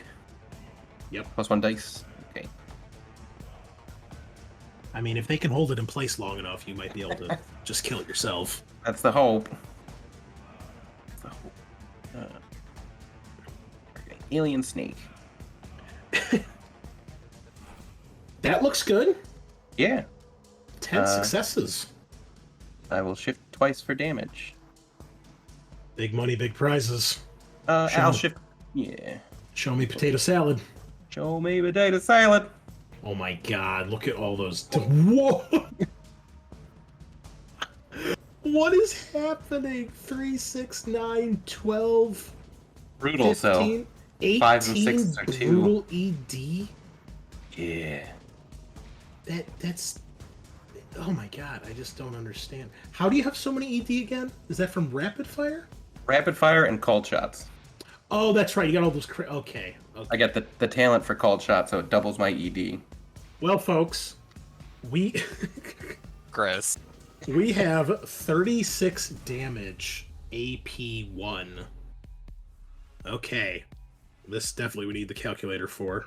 Hold on. Huh? Oops. Oh my. Okay, let's roll that resilience or determination. He soaks another 4 there. which means after all the damage reduction, he takes 19 points of damage. His maximum health was 20. Sheesh. Nice. In a glorious, wah-filled Holy fuck, Peppa. storm of bullets, explosions, and alien guts, the alien is ripped to shreds and just absolutely minced meat. The other orcs, those that were not wahing, are now definitely wahing in your support, Peppa. And as the camera zooms out from the canopy and we just see the vast jungle in the distance, we can hear the orc battle cry echoing throughout the valley. Perhaps heard by other greenskins nearby. Well done. Let's give him the good old... Ooh, nice. That was a good one. Fuck you, Snake. And I think that's a great place to take a break and get some Dr. Pepper. Yeah. We will be right back. Nice. All right, folks. We are back, and you stand upon a dead alien snake. Poor alien snake, which I forgot to tell you in the description. It seems to have some sort of kind of chameleon camouflage type attributes, which explains for why it was so hard to hit. It seems like it kind of blends in to the background, almost like a weird stealth type effect. Now that it's dead, it seems to kind of return to its natural color. But you would have noticed that. It was worth pointing out while you were fighting it. So does it seem like something like if we skinned Headhacka and me could work on some kind of like nice cloak? Maybe give some bonuses? I would need a Medicaid test from Peppa or a survival test from someone. That will be a DN 5 for either of those. I can give you a Medicaid. I'm no longer feared, right? Fear is gone. You can attempt another toughness test against poison at this point. Otherwise, we'll assume you're going to need to get a Medicaid test to get rid of that. Okay. Yeah, I'll kick one of those in. At 6. Hope I get lucky. Nope. At least the one wasn't the... You got a critical, though, so you got a point of glory. That's a big fat fucking no. Oh, 2 criticals. Nice. You know, I thought I was going to have to fucking make that thing tone it down a bit because Eric wasn't here. And you guys just still fucking face rolled it. Maybe not face rolled, but you killed it in 2 turns. So. Yeah. Hey, Chris, is its corpse still like is like acid still coming off of this thing? Well, it's not acid blood. You can tell it's not eating through the ground. It's just black, disgusting, bubbling blood. Oh, okay. Okay. Yeah, no, it's no xenomorph blood here. Okay, yeah, because I was gonna totally pull a predator move and use it to like etch a line in my mask. No, it's nothing like that. That would be pretty cool. Can I grab a tooth? Sure. Yeah. Okay. Okay, so for your Medicaid, anyone else can make a survival test too if you want, for that check. But your Medicaid test is successful. So yes, you could potentially skin this thing and maybe get something out of it. It's hard to tell because it seems like the camouflage is also happening to the carapace, but it's also happening to the skin. Okay. And yeah, Scorcha, you would assume the same thing. I'm gonna try a point of glory for this. I'm so close. Did you remove your your fear? My fear's removed, but I'm still poisoned. Oh, rip. Oh, okay. Yeah. All right. Hey. So Peppa, you'd probably be looking more at the skin from like a medical nature, and Scorch is probably looking more at the carapace in like an armor plating type way. But yeah, both of you think you could do something like that to get some sort of camo effect. And I mean, the carapace seemed pretty durable, so it seems like it might make a decent component for some sort of armor. Nice. We can get Eric some high quality armor now. Get him some like Space Marine like Tyranid Hunters trophies. Oh god, that would be dope. Tyrannic War Veteran. Oh, king. Someone needs to convert all your characters as models now. That's right. Well, there is a cheer that goes up from the assembled, gathered feral orcs, and you see that the boss, looking down at you guys, gives you a nod of approval, and he just shouts down to you, "All right, you gits. We'll fight with ya. You're proving yourselves." Nice. All right, sounds good. So, what would you like to do next? Can we get some Before of we his... leave, Oh, we gotta take its head off. yeah. I was gonna say, can we get some of his boys to help us cut this into pieces? Yeah. They are very adept at such things, and So I they show wanted their you help, yeah. they show you how to properly do it. And you realize that perhaps they've never thought about what you're thinking, at least with the camo cloaks, maybe with the armor, but they just look at this thing more of a trophy, right? Like, they don't care about armor. They're feral orcs. I mean, you might see one that has like a shield, but that's about it. Mhm. So yeah, they show you, the best way is to cut it up by segments, the way its body's segmented, and then once they show you where to cut, it's not too hard to get the carapace separated from the body. And then, the skinning, you just got to know how to skin a creature, which they obviously know how to do. Right. You also see that they know how to more or less preserve or milk the poison glands, which they show you are like in the back of its head. And they, they explain how that can make some pretty nasty toxins. You assume they probably use like poisoned arrows or something like that, similar to the humans. Okay. At this point, Braggop has stopped panicking, and he comes over, slapping you on the back, Headhacka. "I knew you could do it, boss. You're great. You didn't even need my help that time. You're so good at this." Hey, we got him with just fists and whatever Peppa was doing. That would be a lot of bullets. Bullets. You really souped that thing up after you tweaked it. It was truly the Wog that helped us. Okay, well, we'll assume you guys get bits and pieces of this thing that you can do stuff with later. If you want to mark that on your ship's character sheet or your own personal character sheet, that you have alien snake bits or gubbins, whatever you want to call it. So what's the plan after this? How would you guys like to proceed? Just give them the location of where Loktar is and where we set up camp, and tell them to bring more of the boys. Okay, so do like an introduction between the two bosses?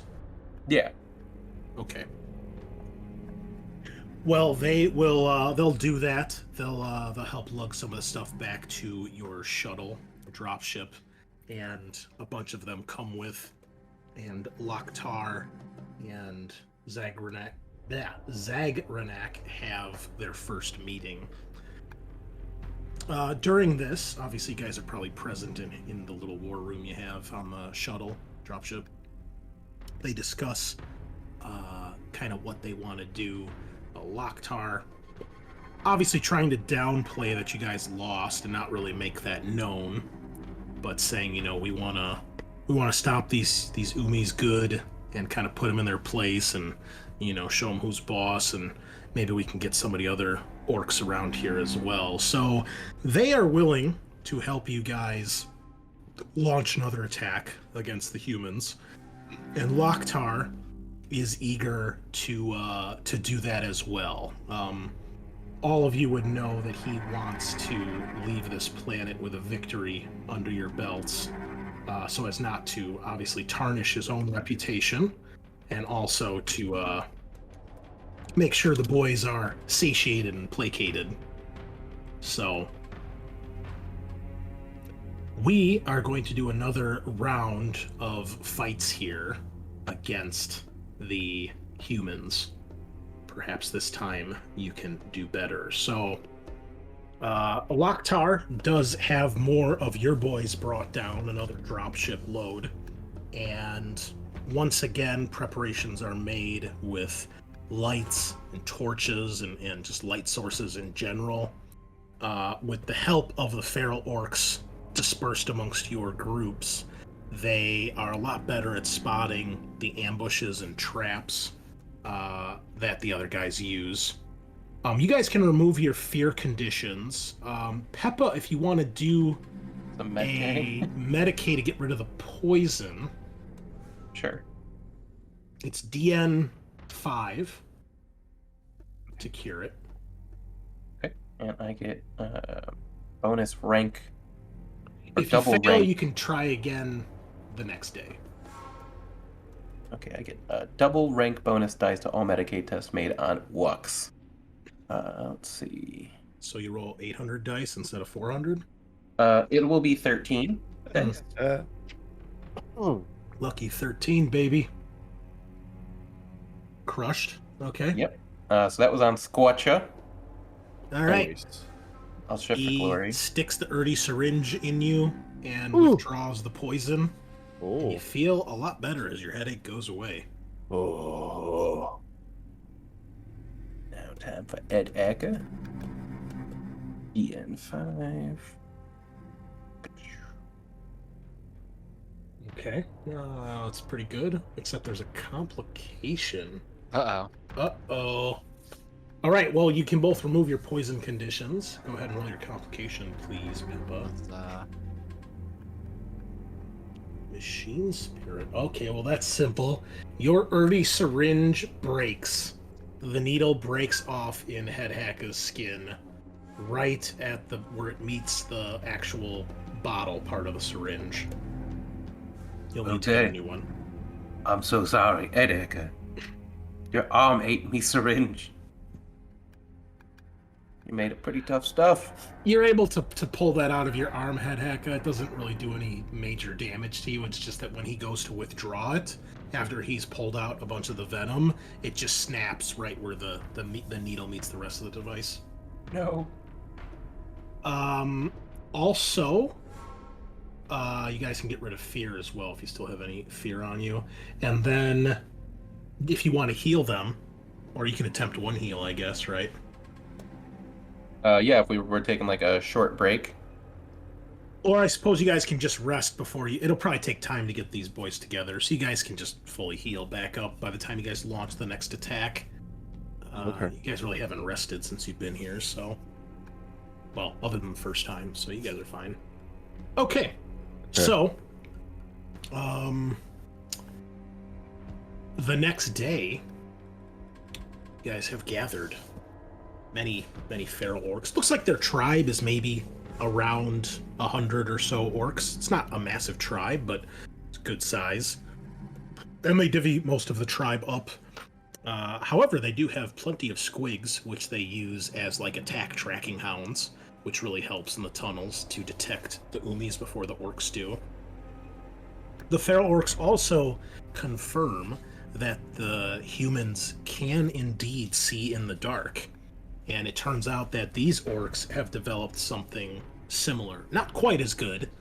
I guess in D&D terms, the humans would have dark vision or night vision, whereas the orcs might have low light vision. So they're a little more adept to it than you guys are. But the humans obviously need no such aid. So just like last time, we will do a round of tests here. Each of you, please roll me a weapon skill test off of one of the Sluggaboys. And with your axe, or choppa, whatever it is. And then you can add +1 for your light sources, +1 for the feral orcs, and +1 I don't remember what else we had last time. I guess +1 because you guys kind of know how these guys Kinda- fight now. Peppa Augmetics was one of them, wasn't it? I think that was all the lights. Oh, okay. Anyway, it's total +3. And then we also get a +1 because we're using WA weapons. Well, there you go. So, Chris, would killing the alien beast with a heavy bolter be considered fixing a problem with orc brutality? Yeah, 36 damage will definitely do that. That's pretty brutal. I mean, brutal's in one of its characteristics. Hey, Brutal damage with a brutal weapon, I'll allow it. king shit. What's the DN for this test, Chris? It's an opposed test. Oh, okay. So I will roll for the tribal people. I'll just do. Yeah, here we go. And we're just picking any of these shooter boys. A slugger boy, and Slugger roll an attack with their weapon. Okay. Ooh, they did really well. So that was Peppa rolling his, it was the chop, Slug Boy. So 11 successes, 4 shifts. I guess we'll go for success quality. Okay, hold on. How many bonuses do you have here? 3 or 4? 4. Okay. Oh, nuts. Oh. All right. So, you don't know how many successes they have. Does anybody want to use anything? So let's just go down the list here. Who rolled first? I did. Okay, 11 successes. Do you want to do anything else? I'll throw in a glory. We've got 5 glory. Okay. Nope. Okay. So 11 successes. All right. Next. I think that's me. No, I'm somewhere. Fuck, where did I Yeah. go? Mine is the last one. Okay, so I was. Eric got 6, so you have 8. Do you want to Okay. boost that in any way, Gravescorcha? Oh, I have 2 shifts possible. I'm I just saying, believe. are you happy with 8 successes? Yes. Okay. Yes. Matt, are you happy with 6 successes?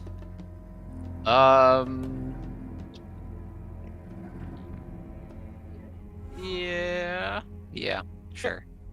Okay, and I'm gonna have Eric spend a wrath here because I know he wants to make this successful. So, even though he has 6, I think he's gonna play on the side of caution here, being a 10 successes. There you go.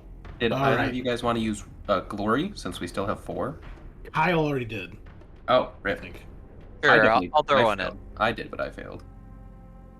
Okay. All right, one more. We're up to 7. All right. Kyle, are you good with 8? I'll do a glory.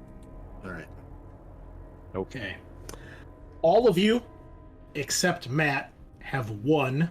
Matt, you have tied with 7 successes. These guys rolled 3 6s, including a critical, Whack. on their paltry dice pool. Yeesh. So, what is the weapon? I'm sorry. What's weapon skill based off of? Initiative. What's Yeah. the initiative value of the boys? Sluggas are 3. Oh, okay. That is more than the tribesmen, so you win on a tie. Your fight is definitely the most difficult because you've got a complication as well if you want to roll that. Okay. Out of ammo means you gotta kind of fight hand to hand, which of course your orcs don't mind, but that the tribesmen are definitely a little better at that. So you're gonna take some additional casualties there. However, you all succeed, some of you quite crushingly with 10 and 11. Peppa and Loktar leading the WA, and with your newfound allies and renewed determination to get some vengeance, you sweep through an entire tunnel system over the course of like an entire day or 2, absolutely slaughtering everyone you come across, destroying some of their villages, which you finally do find some of their settlements in the tunnel systems themselves. It seems like, unlike the orcs, the humans actually make their homes down here. And it's typical to what you'd expect of like a tribal community. They have very simple wooden and stone buildings. Looks like they do have a little bit higher tech than the feral orcs. At least as construction methods go. But regardless, you guys absolutely decimate, and for lack of a better term, pretty much wipe out one of these tribes.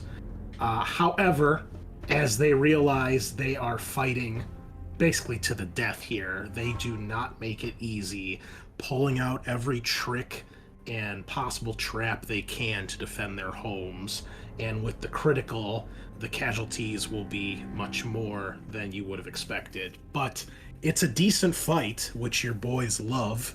And I guess it represents that the first time around they won, and the second time around they made you fight for that victory. So worthy opponents in the humans. We'll see if anyone else can match that later in the campaign. So for each of you, I'm gonna need you to roll. It's gonna be, I think we did, was it 2d10 casualties last time? Maybe like 2d10 minus successes. Well, it's gonna be worse because they got a critical, so they've done more. Shit. Yeah. Big rip, boys. All right. So we'll do 2d10 times 2 from each of you. How many orcs are lost in your battle here? All right. Well, Eric's commando's only rolling a 5. God damn, son. Quite well. That's 10. 11. So 22 for Peppa. All right. 18 for Scorcha. Let's see if this notation works. I rolled the 10 plus 2 is 12. It's times 2. Times 2. Yeah. Ah, damn. Times 2 is 20. Okay. All right. So 70 orcs have died in your attack. Please cross that off or change that on your. Okay. Well, you do have 100 orcs joining you in the form of the tribe, so you're up from 1732 to 1762 after all this is done. Oh, yeah. Not on this one. And at this point, we're going to raise Loktar's influence back up to 3, as this is a mighty victory. Despite the casualties, the boys don't care. You guys won. There's not much in the way of scrap. You'll each get 1 scrap from this. There's not a whole lot to loot from these people. Well, we get scrap individually? No, I meant like 1 scrap total. Okay. And then you'll get a bonus because of your thing on the ship. So 2 total scrap, bringing you up to a total of 6. And then, more importantly, your tribe, it's been about a week, so we're going to roll again here.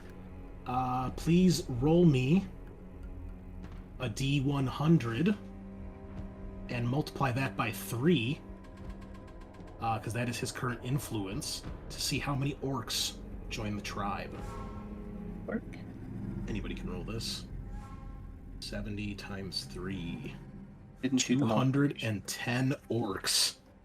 Most of these in the form, probably all of them in the form of feral orcs that hear of your exploits and decide to join the fight, bringing you up to 1972. Good size. So many feral orcs join the tribe, and they quickly acclimate to your guys' way of life, finding all sorts of interesting bits and bobs to mess around with. They've messed around with some firearms, but nothing crazy before.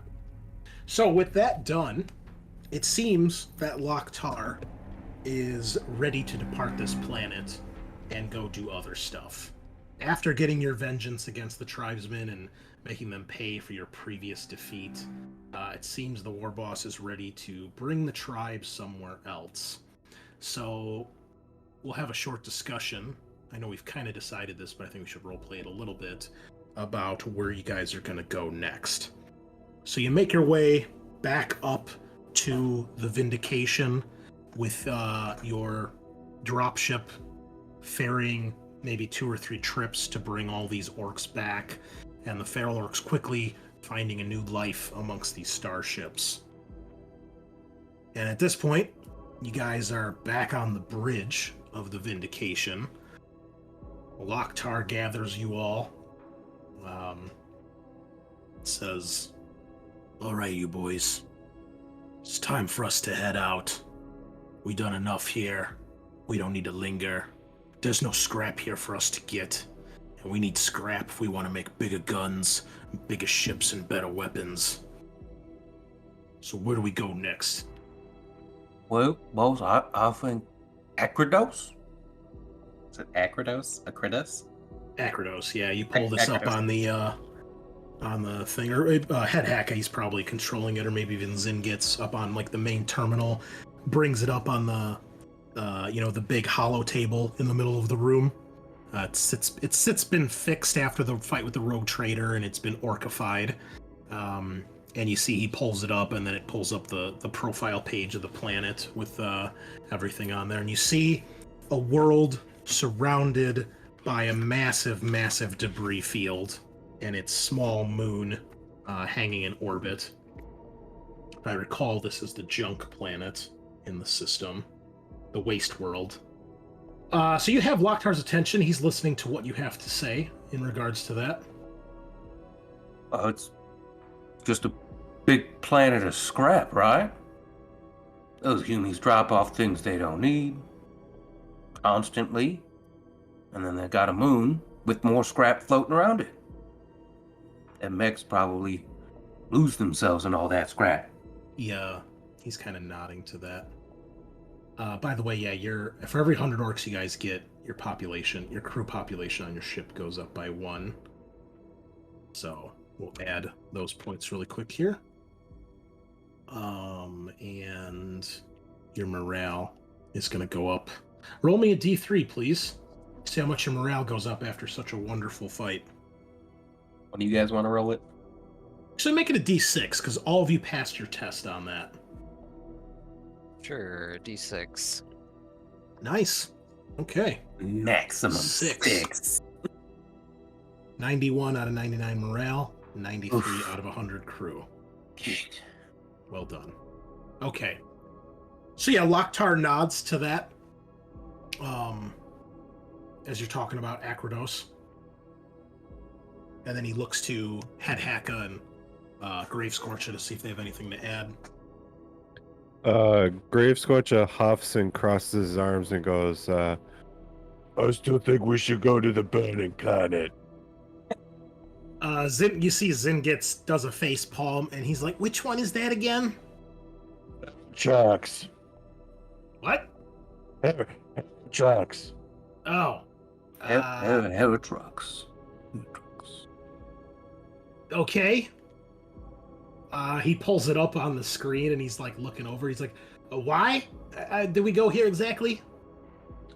Well, the X does sound cool. The X, double X makes it sound very cool.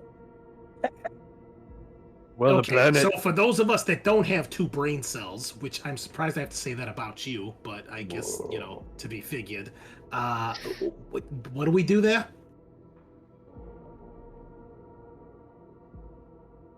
Well, it burns. Everything burns there. Right. You see, Zingitz gives you the biggest eye roll that it looks like he's having a seizure. Don't worry, Zingis, I could fix that. You stay away from me, you nutcase. Now you'll be better than ever. No. I can make you taller. Loktar kind of slams his fist on the table. Enough. And then he looks over at Headhacka. You want to go there too? I was initially thinking to Zora's Bliss, seeing as it sounded like from the logs they keep shiny stuff there. Seems like a nice place. But I think from sheer volume, Acridos might be the way to go. Especially if we're riding high. I need to do a little heavy lifting first it might be maybe hit it on the way back to stir up some trouble. 'Cause it sounds like for the boys, unless we run into anyone, Akratos might be mostly just labor and not as much entertainment. You can see he's listening to your input and feedback here, and he's looking over the logs on the ship, and he says, Telesaurus Bliss is a big world. And he's kind of looking at the actual, like, size of the planet. It's like it's bigger than Thentros even. Says, I don't think we got the boys to do something like that. We keep poking our heads out. The Umis here are gonna get wise. They probably already is, with the Psycha getting off the ship and that other ship getting away. They might have a scrap heading for us already. I think we still need to keep our heads down, get bigger and better, get more guns, get more boys, get more loot, and then we can trash that place. And at this point, it doesn't take an insight test. You guys can tell he's starting to think like a blood axe with a strategy that you guys didn't even really consider. When he's pointing out things like the size of the planet, you're like, oh, yeah, I guess that's a thing, huh? All planets are pretty big compared to me, so what's the difference, man? The difference is one is bigger than the other. It's like it's bigger than your head. Well, yeah. Okay.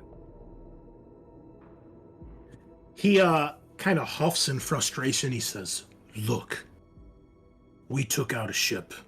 The other one got away. They probably told other Umis that we's here. They's gonna come looking for us. Now they knows we got 2 ships. You think they just gonna bring one? They're gonna bring more. And if we're not ready, then we's dead. And if we's dead, we can't fight. Yeah. Got it? Yeah. Yep, that all tracks medically.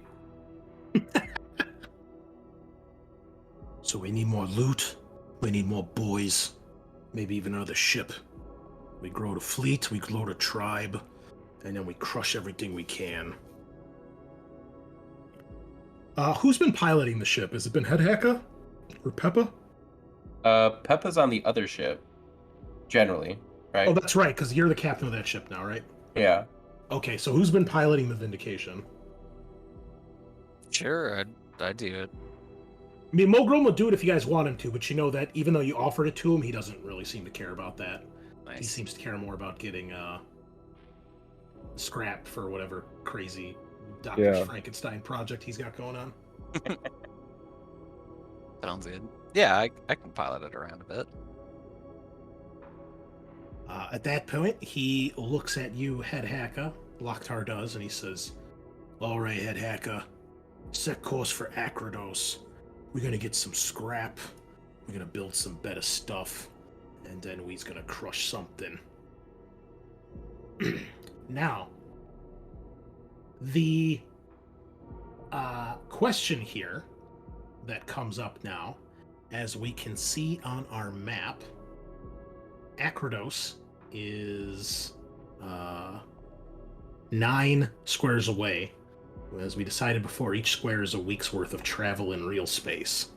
So, if you travel, it'll be a long journey. Your tribe will, in theory, grow over time, but there is the chance of, fights breaking out as the orcs get bored. The longer the journey, the harder it'll be to keep that in check. Subsequently, or alternatively, you guys can attempt a journey through the warp, which, in theory, should shorten your journey significantly, but is far more dangerous and has plenty of risk involved. Your ship could take damage, your crew could get injured, and all sorts of other nasty shit should things go wrong or your navigators fail. You also have not actually dealt with your navigator on this ship yet. I was about to ask, when you say navigators, what does that mean? So, navigators, for those of us that might not know in 40k lore, navigators are actual people in the Imperium that are powerful psychers that are they basically have a controlled mutation, which is a third eye in the middle of their forehead, that allows them to see into and pierce the warp. In theory, it allows them to see the holy light of the Astronomicon no matter where you are in the galaxy. The Astronomicon is used by navigators to pilot ships through the warp, using it as a point of reference. Navigators are specifically trained, and navigator houses, which are different organizations of navigators, are some of the most influential in the Imperium, because without warp travel, the Imperium just could not exist because of the distance between one end of the galaxy to the other.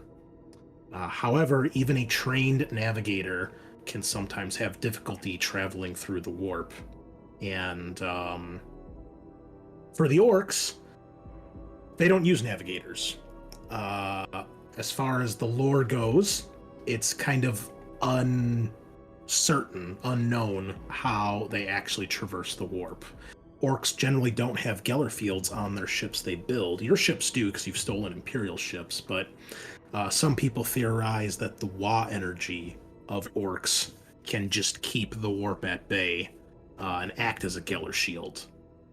In some cases, orcs don't really care if shit goes bad, because that gives them something to fight if any demons manifest on the ship while they're traveling. But considering you have a large percentage of your crew that's human, that kind of stuff can drive people to madness. You guys have experienced warp travel since you've been on the ship for your whole lives. So you guys know what it entails. The rudimentary and just a very base explanation here. Warp travel opens a time into the realm of chaos, the warp, which is an alternate dimension in 40k. And it allows you, because it doesn't really adhere to the rules of time and space, it allows ships to jump from one point in the galaxy to another relatively faster than you could if you're just traveling, by sublight speeds. Warp travel is this universe's equivalent to FTL travel. However, the warp being a realm of emotions and demons and other entities in the home of the Chaos Gods is very dangerous, and the souls of humans, in particular the souls of psychers, are like bright lights in the warp for demons and other warp entities. So the navigator has to try to chart the course, locate the Astronomicon, and then actually pilot the ship in a metaphysical way. The ship is still piloted by the helmsman, but the psycher, the navigator, helps guide them so they don't crash into something in the warp or go in the wrong direction. And then, assuming all that goes right, they then have to exit the warp, which is another ordeal. And if their calculations are incorrect, if they calculated the distance wrong or the time of the journey wrong, you very well could leave the warp in a place that is not meant to be left, which could cause damage to the ship, damage to the crew, damage to everybody's sanity, or far worse. You could end up in a different system, a wrong part of space. You could end up manifesting inside a physical object like a planet, in which case your ship is fucked. And your destination could take far longer than you anticipated, maybe even longer than just traveling by sublight speeds would take. Both of your ships have navigators because they are Imperial ships. Whether or not they will play nice, you don't know. Yeah, so we just kept those guys on hand after staging. Yeah, nothing's been done with them. I mean, they have their own chambers on the ship that the navigator mostly hangs out in and lives in. And when they have to do their thing, I mean, it's a whole ordeal. It's a whole ritual. Even, most captains will say prayers. They'll have their preachers and commissars go through reciting imperial prayers. The crew might do such things to try to ward off evil spirits and hopefully make things easier. In the lore, it sounds like sometimes warp travel is very done willy-nilly, but it is quite a serious and dangerous thing. But it is a necessity for the Imperium to function in any way. So, basically, the risk reward here is you can get there faster at the risk of the ship and or crew and or your sanity, and potentially even the campaign if things got really bad. Versus a long journey where your orcs might start to get uppity. And obviously your crew will grow more if you do real-time travel because you'll be traveling longer, but the animosity will grow exponentially. Eric did not give me any direction on this, so it is up to you guys to decide. Do we try making a pit stop? Seems, more or less, we could hit cap the Charcion or its moon.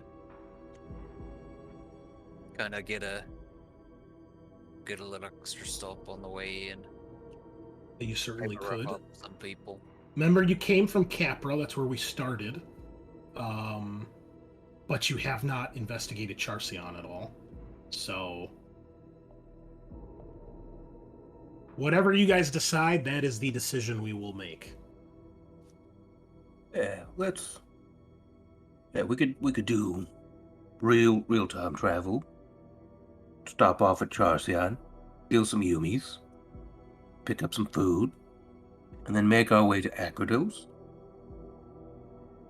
Still a few weeks to Charcion, right?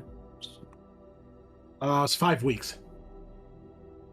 We could hold tournaments every day. Have the orcs fight each other, and then the winner gets upgrades from me and Headhacka. Give the boys something to fight for. Maybe they get to challenge a knob or something, like Death Hammer or something. 6 to be exact. Planet to planet. You gotta get the token on the planet to count as arriving. Gotcha. So, 6 weeks. Okay. 6. It was 5 because you guys were at the moon, so that makes Right. sense. 6 there.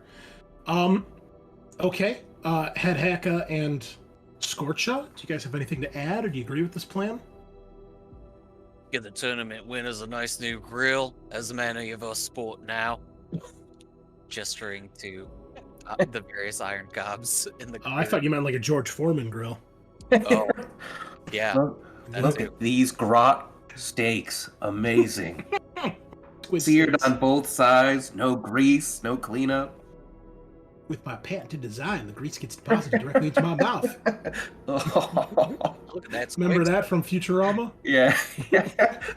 Duck. Aw. Gravescorcha, you got anything to add here? Are you muted? I think Gravescorcha is just kind of going with the flow. Now, Sean the player wants to see what happens with warp travel. But Peppa would side on the side of caution. So he has more time to work on boys and more patience before he inevitably dies in a warp explosion. That is totally fine. We can prematurely end the campaign later if you guys want. See, I knew this was a trap. What if we got an expert's opinion? Oh, what if we got an expert's opinion? Is that Zingus? Patch in the navigator on the comms. Okay. Oi, Do that. what do you think? We're gonna conventional travel for 9 weeks through the warp. Or 9 weeks conventionally, or question mark through the warp. You up to it? All right. So in case you forgot, we do actually have art for your navigator, which we'll assume during this discussion. Maybe you guys even meet him face to face. His name is Krotar Vashir. I'll put his name in the chat for you. Nice. His navigator house is the House of Vashir. You can see his mutant eye there on his head. So he's an older man, as many psychers tend to be after using their powers. Withered, rather frail looking, thin, tall, a bald, shaven head, and he has the robes of his office with plenty of sigils that mark him as loyal to the Imperium and to a navigator house. Now, normally they keep their third eye covered because in the lore and in the game, they can actually use their eye as a way to channel their psychic powers and make people go crazy. So if you look into it while you're fighting them, especially back in the Rogue Trader days, you can do all sorts of crazy shit. So you patch in or talk to this guy or meet him. We'll say at first he refuses to speak to you unless you come and speak to him directly. He's rather defiant about that. You guys really have left him alone for 7 weeks since you took over the ship. So you're not sure how this guy is still alive, but he is. So you see him. You guys enter his chamber and go through the big bulkhead door, which has the symbol of his navigator house on it, that kind of eye symbol. And inside is this kind of dome-shaped chamber. It's actually at the top of the ship. It's on the dorsal side of the ship. If you're in the bridge, you can actually see it out the bridge window further down towards the front of the ship. It has blast shields that can retract over the viewing glass, or it can open up to basically give a 360 view of the stars around you. There's an ancient device that has all these massive cables and cords hanging from the ceiling, the center of the ceiling, that come down to this big device in the middle. Part of it looks like some sort of chamber that he actually enters or stands or sits or floats in, you're not sure. Some sort of tube. And the next to that is basically a big hollow table, which you guys would recognize, something similar to what you have on the bridge, with navigational charts and things like that. He's got several large bookcases with scrolls and tomes, dusty old things. You're not sure what they are, but our listeners would recognize them as various star charts and texts about star travel, warp travel, navigational charts, arcane lore and things like that only a navigator would have, and if found in the hands of a lesser being would be considered heresy. This very frail, simple man simply sits at a chair next to the hollow table. He's on the far end, facing you guys as you walk into the chamber. There's a strange feeling you get when you enter this room, as if when you pass the threshold of the door, it's almost like you're moving through thicker air or plunked into water. It feels harder to move, like you're moving slower. The gravity's heavier, the air's thicker, it's a little harder to breathe. There's a strange buzzing that you feel in the very back recesses of your mind. He has his hood pulled over his third eye. His little walking cane staff is next to him. He does not stand when you guys enter. We'll assume that Loktar sends the three of you to go deal with him. What do you do when you enter his room? I'll let Headhacka lead since he was going to talk to him. Yeah. So we're traveling about the system, yeah, and weighing the pros and cons of warp travel versus conventional, and seeing as you're sort of a pillar of one of those options, I figure we should include you on the discussion and see how you're holding up.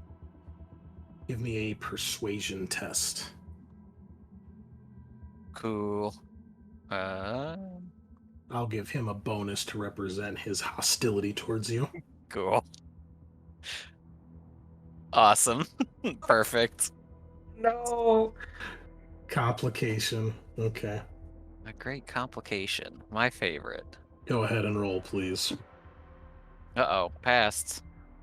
All right. I- Why don't you narrate what happens here? I'm sick of coming up with results for all these complicated. It's not easy, man. Oh, What in Headhacka's past freaks him out right now, or what makes him stutter over his words? what is in my past with psychers and whatnot?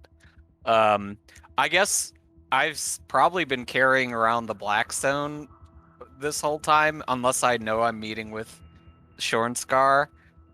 So maybe that causes him to be extremely agitated. Okay, I like that. So you've got the Yeah. Blackstone on you, is what you're saying. Yeah, I think so. As you take just like a step or two into the room, all of you can feel something in the room shift. It becomes very heavy, very daunting.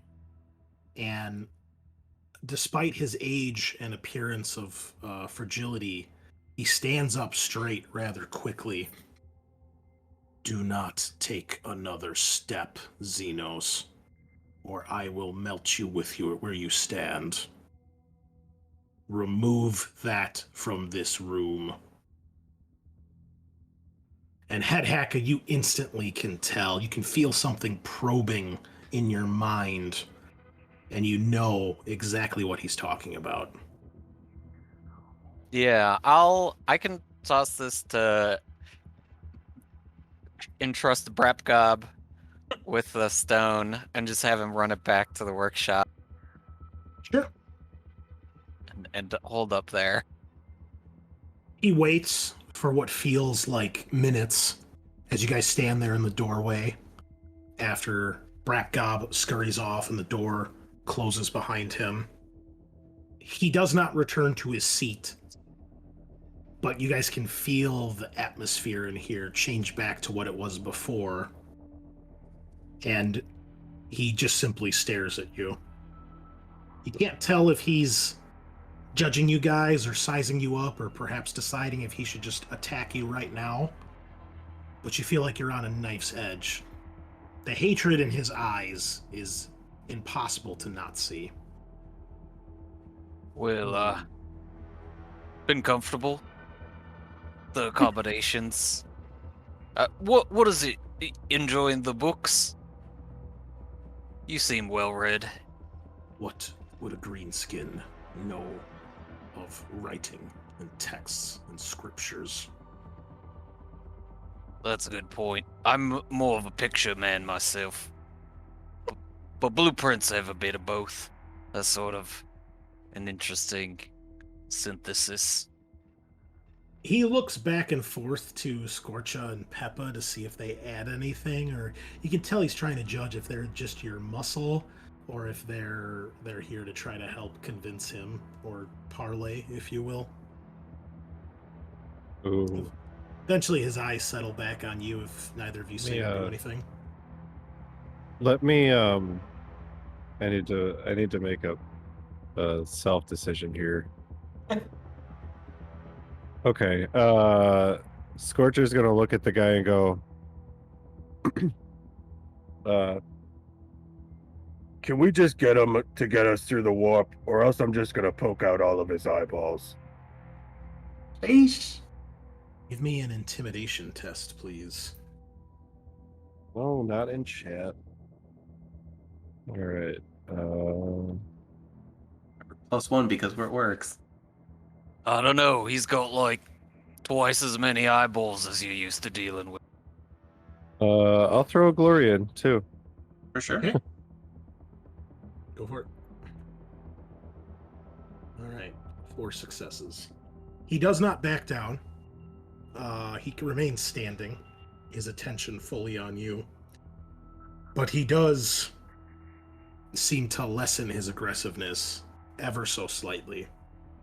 But he does return your thought with, he says, do you really think you could get across this room before I snuffed you from existence?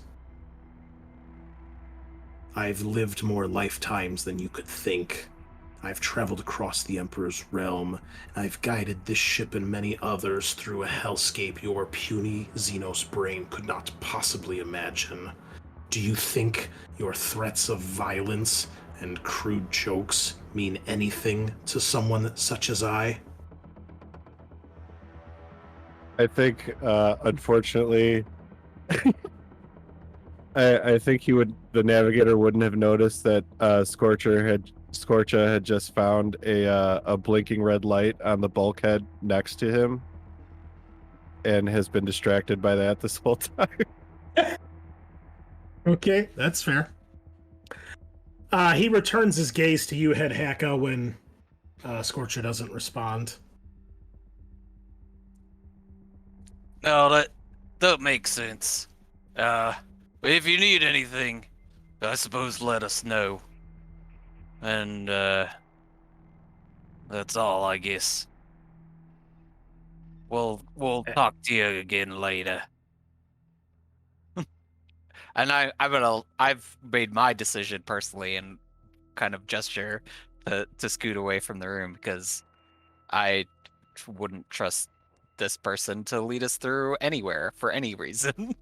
I think we need to do conventional travel and then maybe butter him up over the course of time. You Or think do something else. He's gonna suicide ram your ship into a warp reef or something? Just, yeah, the Eye of Terror, here we go. You can never know. We can do this next trip conventional for sure, and maybe try to parlay later. Die in the Emperor's service is the greatest way to live your life. You know? And if you kill a couple thousand orcs in the process, so be it. Right. I mean, he'd get a pretty good kill count if he pulled that off. Easy. Yeah. Granted, 63,000 of them would be loyal Imperial citizens, but 2,000 of them would be foul greenskins, which that's fair in Imperial terms. Those 6,000 are honorable sacrifices to keep the Imperium safe. It's true. Okay, well, you depart, the bulkhead door slamming down behind you, returning to the bridge, and deciding that perhaps conventional travel is the way to go here. With that in mind, let's turn the ship and move it along. Now, you do have another decision to make here in your travel, and that is whether or not you go through or around the asteroid belt. Ooh. If you do, this will increase the journey by anywhere from 1 to 2 weeks, because you basically have to leave the plane you're on and go up or under the asteroid field, the asteroid belt. Or you can try to pass through it and take it's a piloting and maneuverability DN5 test with a +1 bonus. Passing, it means you're fine. If you fail or get a complication, the ship takes damage. Well, Peppa's confident he can pull it through. Okay. But if we want to go together and just go over, it would probably be better to. Well, whatever decision you guys are making, you're not splitting the fleet. So right. That's they're either all going through or they're all going around. So Yeah, I think we could make a pilot test through the rocks. We've got some agile gun shooter types. okay then. Or does one and I do the other. So whoever's piloting plus the maneuverability of your ship, and give yourself a further +1.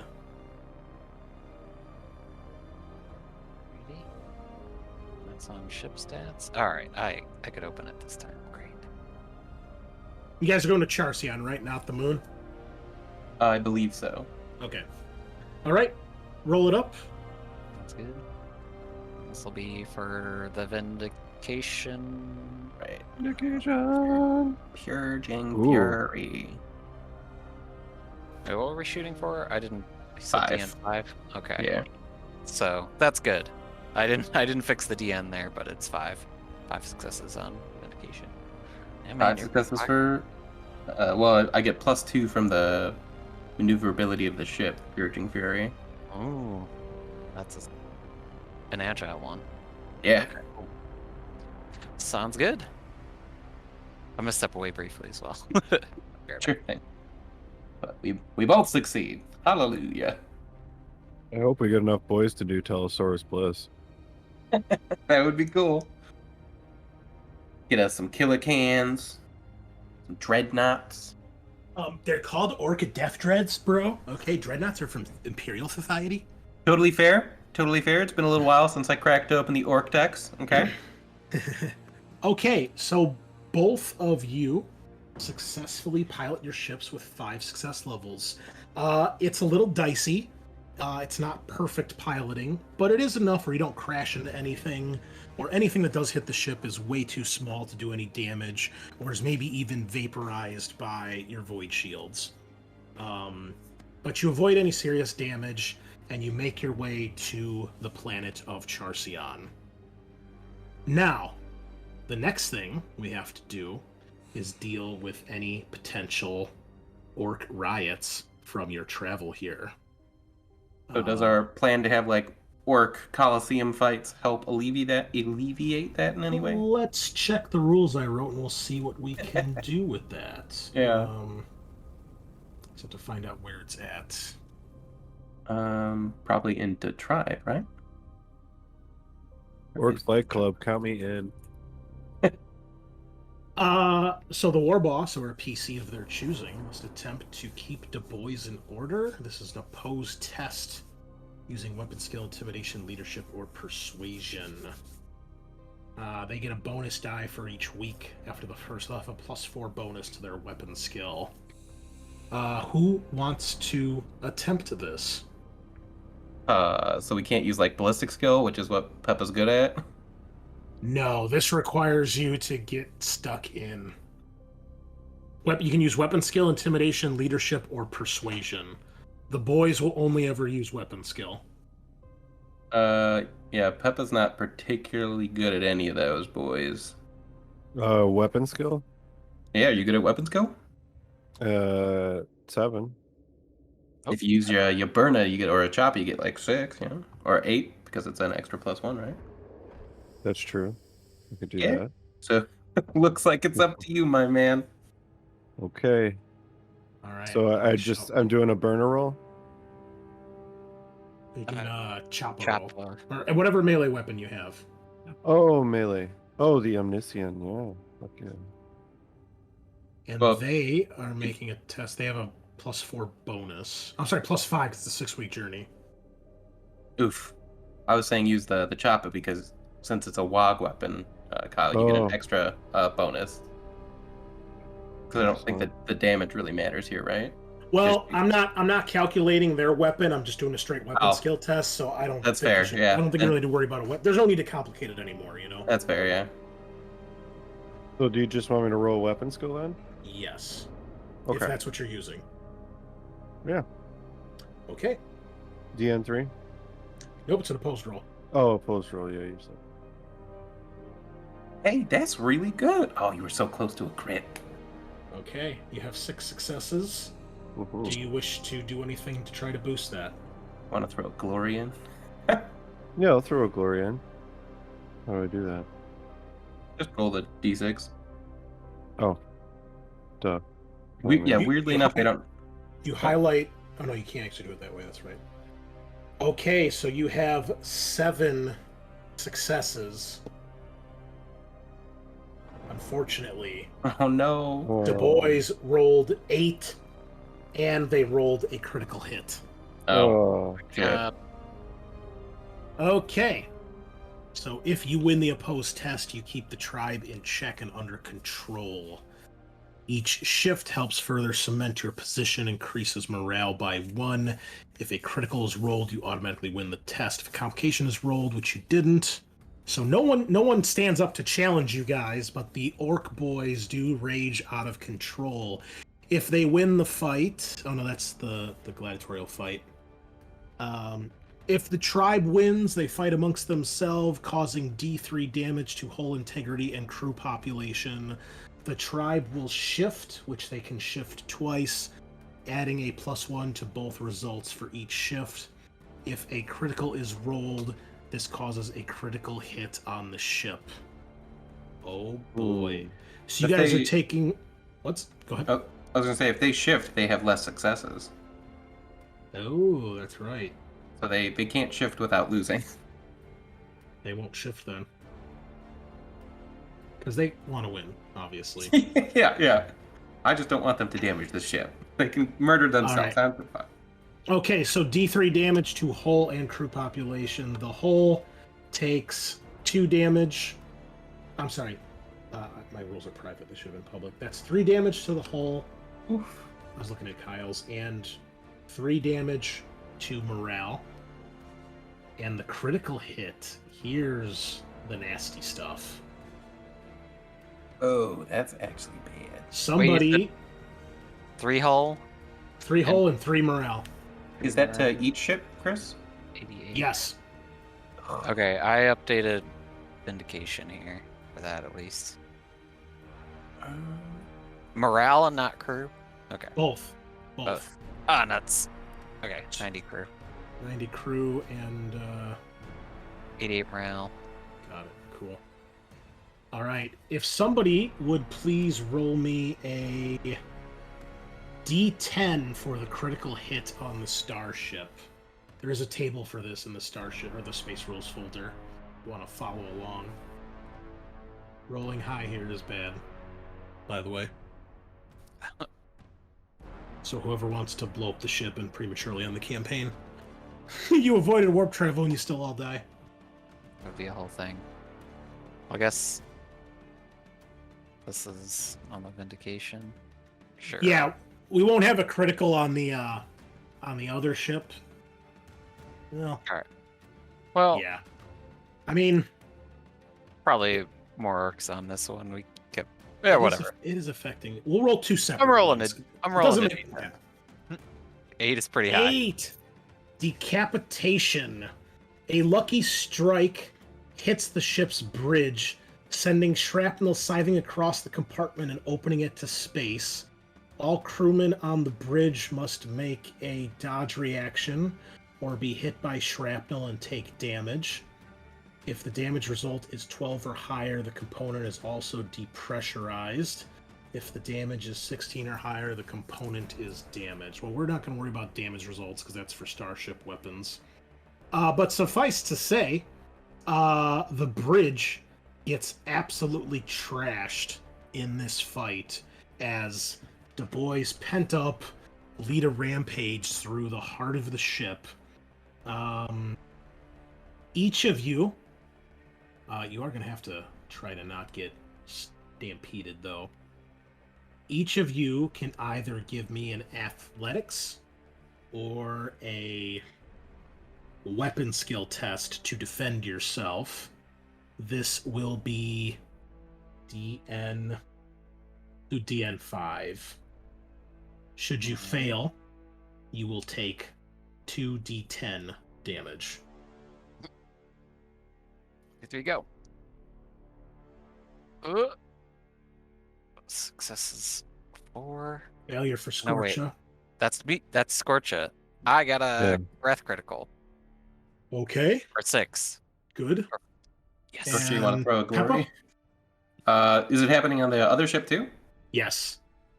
The bridge? I'm sorry. You're right.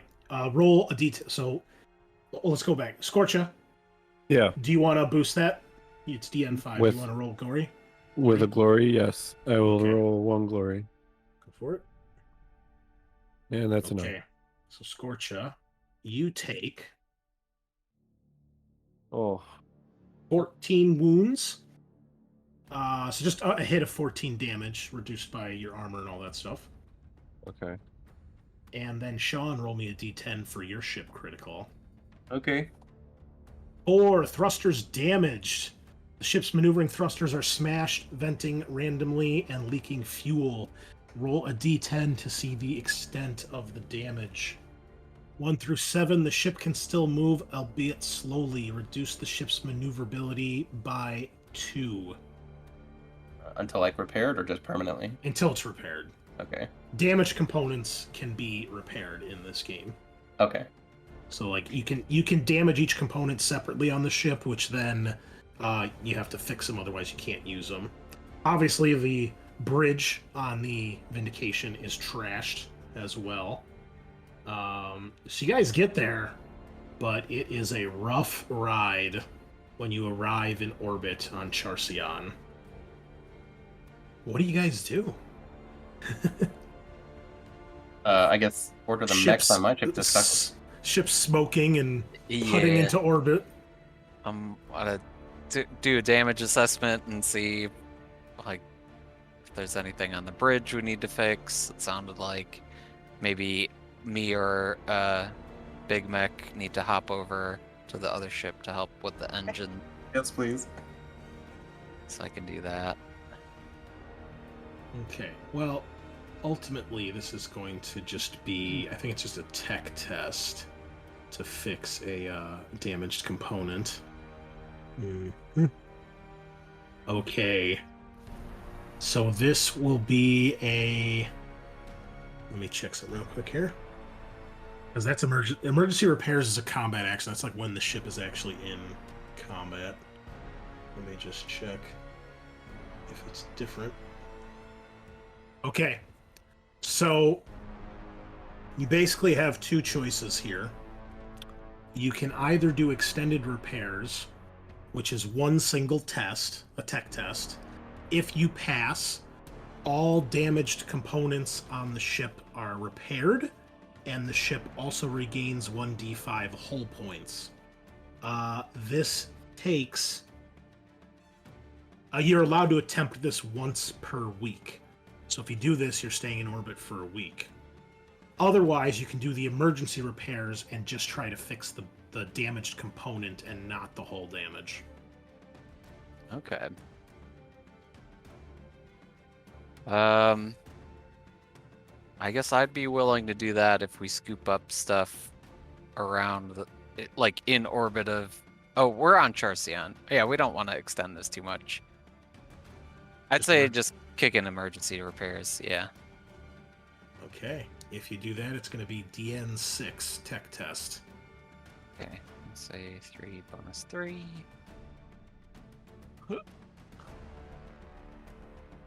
Oh, complications, cool. But I did get 8 successes. Okay, roll the complication, please. Right. Oh no, the machine spirit. All right, so your ship is not happy having orcs on board, and it is rebelling. It is not happy about being damaged by filthy Xenos. What does your bridge do? I know you guys have a special one. There we go. This token is incorrect for some reason. That nose for trouble. I'm looking at the bridge. Well, nose for trouble is kind of what I'm referring to. Oh, your bridge gives you a bonus die to all tech tests to repair the ship, by the way. Oh, neat. Okay. Make a note of this somewhere, Matt. Because of that complication, anytime you attempt a tech test, you have to turn one of the base dice into an additional RAF die. So there's extra chance to get complications. Oh boy. You still have the bonus, but the machine spirit is fighting against you. Does not want to be touched by filthy green hands. And Peppa, who's going to repair your ship? Probably just the crew. Okay, so they have base 6, I believe. Yes, I guess. Let me look. You have access to their character Yes. sheet, right? Yep. Okay, go for it. We'll give it a shot. It's DN6. Wait, I thought I was repairing his ship. Because we don't have a desperate... You can't repair both. Because you guys are doing emergency repair, so someone else has to do the other repair. Okay, because for the combat bridge, it was just like... I guess we need to restore pressure or whatever. Sorry, from the... Well, when a component is damaged, it no longer functions. So you can't have a ship without a bridge because you can't pilot it then. So gotcha. So that's already damaged on its own. Another complication, but 5 successes. So close. Okay, well, let me use Wrath. Okay. There we go. Nice. Ooh, look at that. Okay. Roll your complication. Yeah. Harsh environment. Okay, and what was damaged? Your engines? Thrusters. Thrusters, that's right. Okay. So, Sean, you guys do get it repaired, but it is dangerous. You don't have nearly as many void suits as you'd like, and the ones you do aren't really meant to fit orc frames. So many orcs die fixing this. Shit. So 36 orcs perish trying to fix the engines, the thrusters. Rip. Okay. It was losses that needed to be made. Yep. And finally, 5 weeks have gone by, so the tribe will grow a little bit more. Okay, roll me 5d100. I'm sorry, 6d100 multiplied by Eric's influence, which is now 3. That is how many orcs join your tribe. One of you guys want to roll it, or do you want me to? I will. What was it again, Chris? D what? 6d100 times 3. Hey. All right, let's get out ye old calculator. 270 times Hey, you got a 1 in there. times 3. He Really? rolled a 1? And a 94. God damn. Wow. One orc joins the tribe during 1 week. Hello? I'm here to help.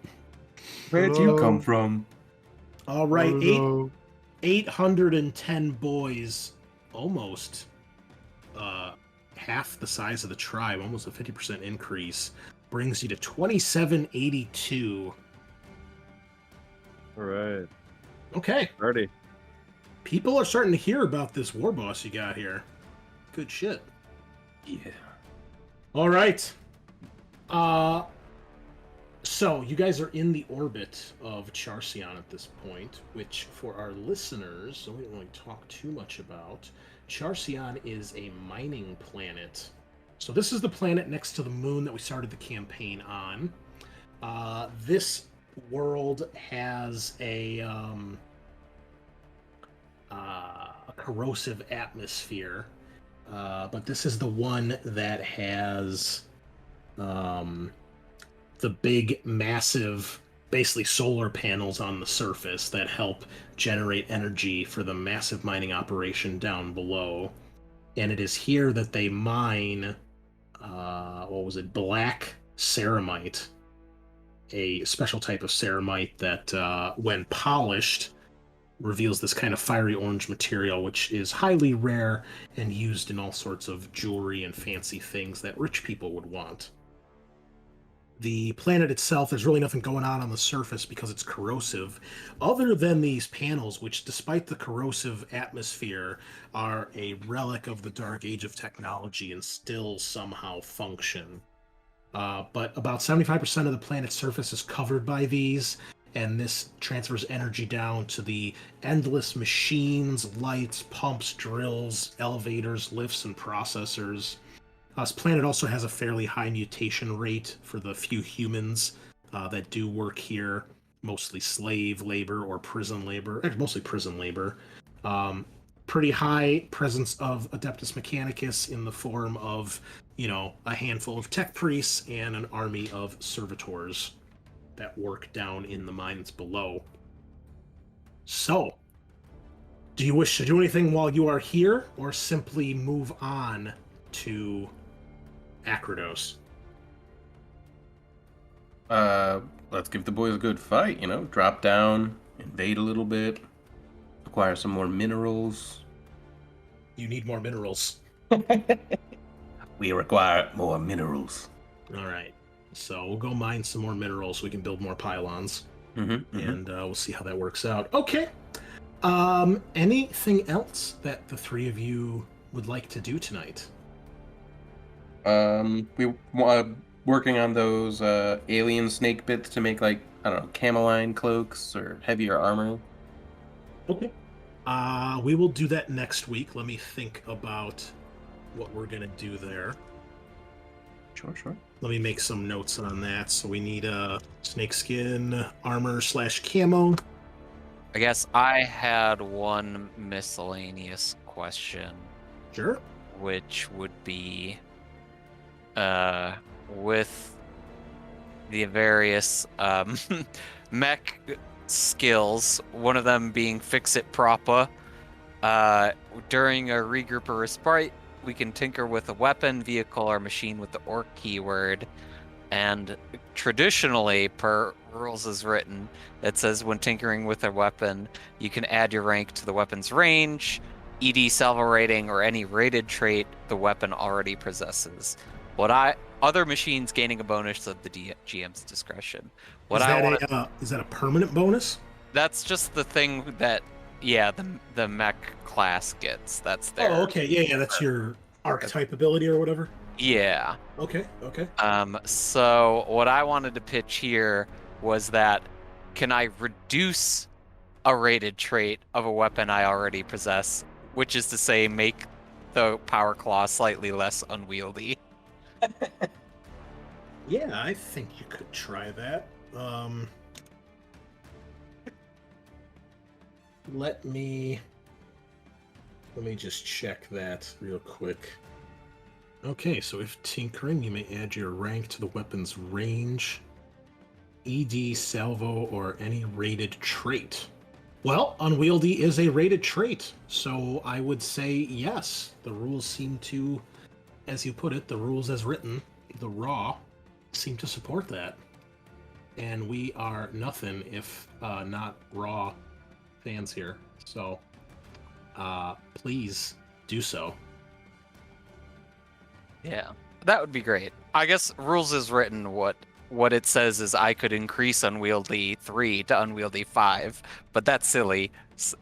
Presumably, we could go we would want it to go the other way. Yeah, no, I would say increasing, because it's a negative number, so increasing it would, theoretically bring it to 0, not to more negatives. So sounds great. I remember my basic arithmetic here. I don't know if negative numbers are basic arithmetic, but you know what I mean. Cool. Okay, so give it what is the DN on? Oh, it doesn't say. Does it? Yeah, I'll figure that out. It adds a DN bonus of 3 when rolling for that weapon, so I'll just either have to manually figure it out. Where does it also goes say away that? if there's where does it say? There's a bonus DN, or it makes the DN harder. Oh, well, if in Foundry, if you're rolling with the Power Claw, it automatically takes the unwieldy trait into account by adding it to the DN. We can modify those things on weapons. Yeah. That's not a problem. So I can... Now I'm saying what's the DN of the tech test here? It doesn't say. So... Oh, I think it just if you're tinkering, you just get to do it during a regroup or respite, and then or respite, perhaps. And well, I'm still gonna make you take it. I'm gonna make you take a test for that, because you could make some ridiculous stuff. Especially, I know it's your ability, but still, that's this is a custom class, remember? So not exactly play tested. Yeah, at least one would suspect. Well, this is also temporary, so the bonus lasts until your next respite or when you roll application. So it's just sort of like I can apply it to a weapon temporarily. Oh, in that case, no roll is needed. Okay, cool. Yeah, so add your rank. What's your rank?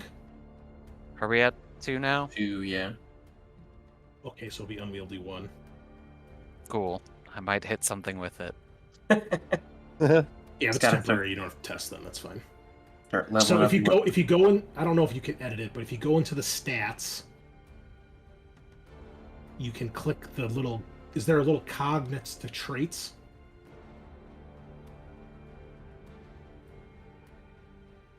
Yes. If you click on that, does it bring up the thing and you can change the number? Update. Okay, cool. Did it work? Oh, it did. Okay, cool. Excellent. I'll just have to remember that. Okay. Well, it's less heavy somehow. You believe it to be less heavy, therefore it is less heavy. All right. Well, I think that is a good place to stop tonight, as we were just about at our time. We got just about where I thought. So well done there. And some good shit happened. So lots more orcs joining the tribe. We're on the move again. We're gonna go get some scrap. We're gonna go fight some more admech and maybe some mutants. And yeah, the war boss should be back next week. So we should be back at a full crew.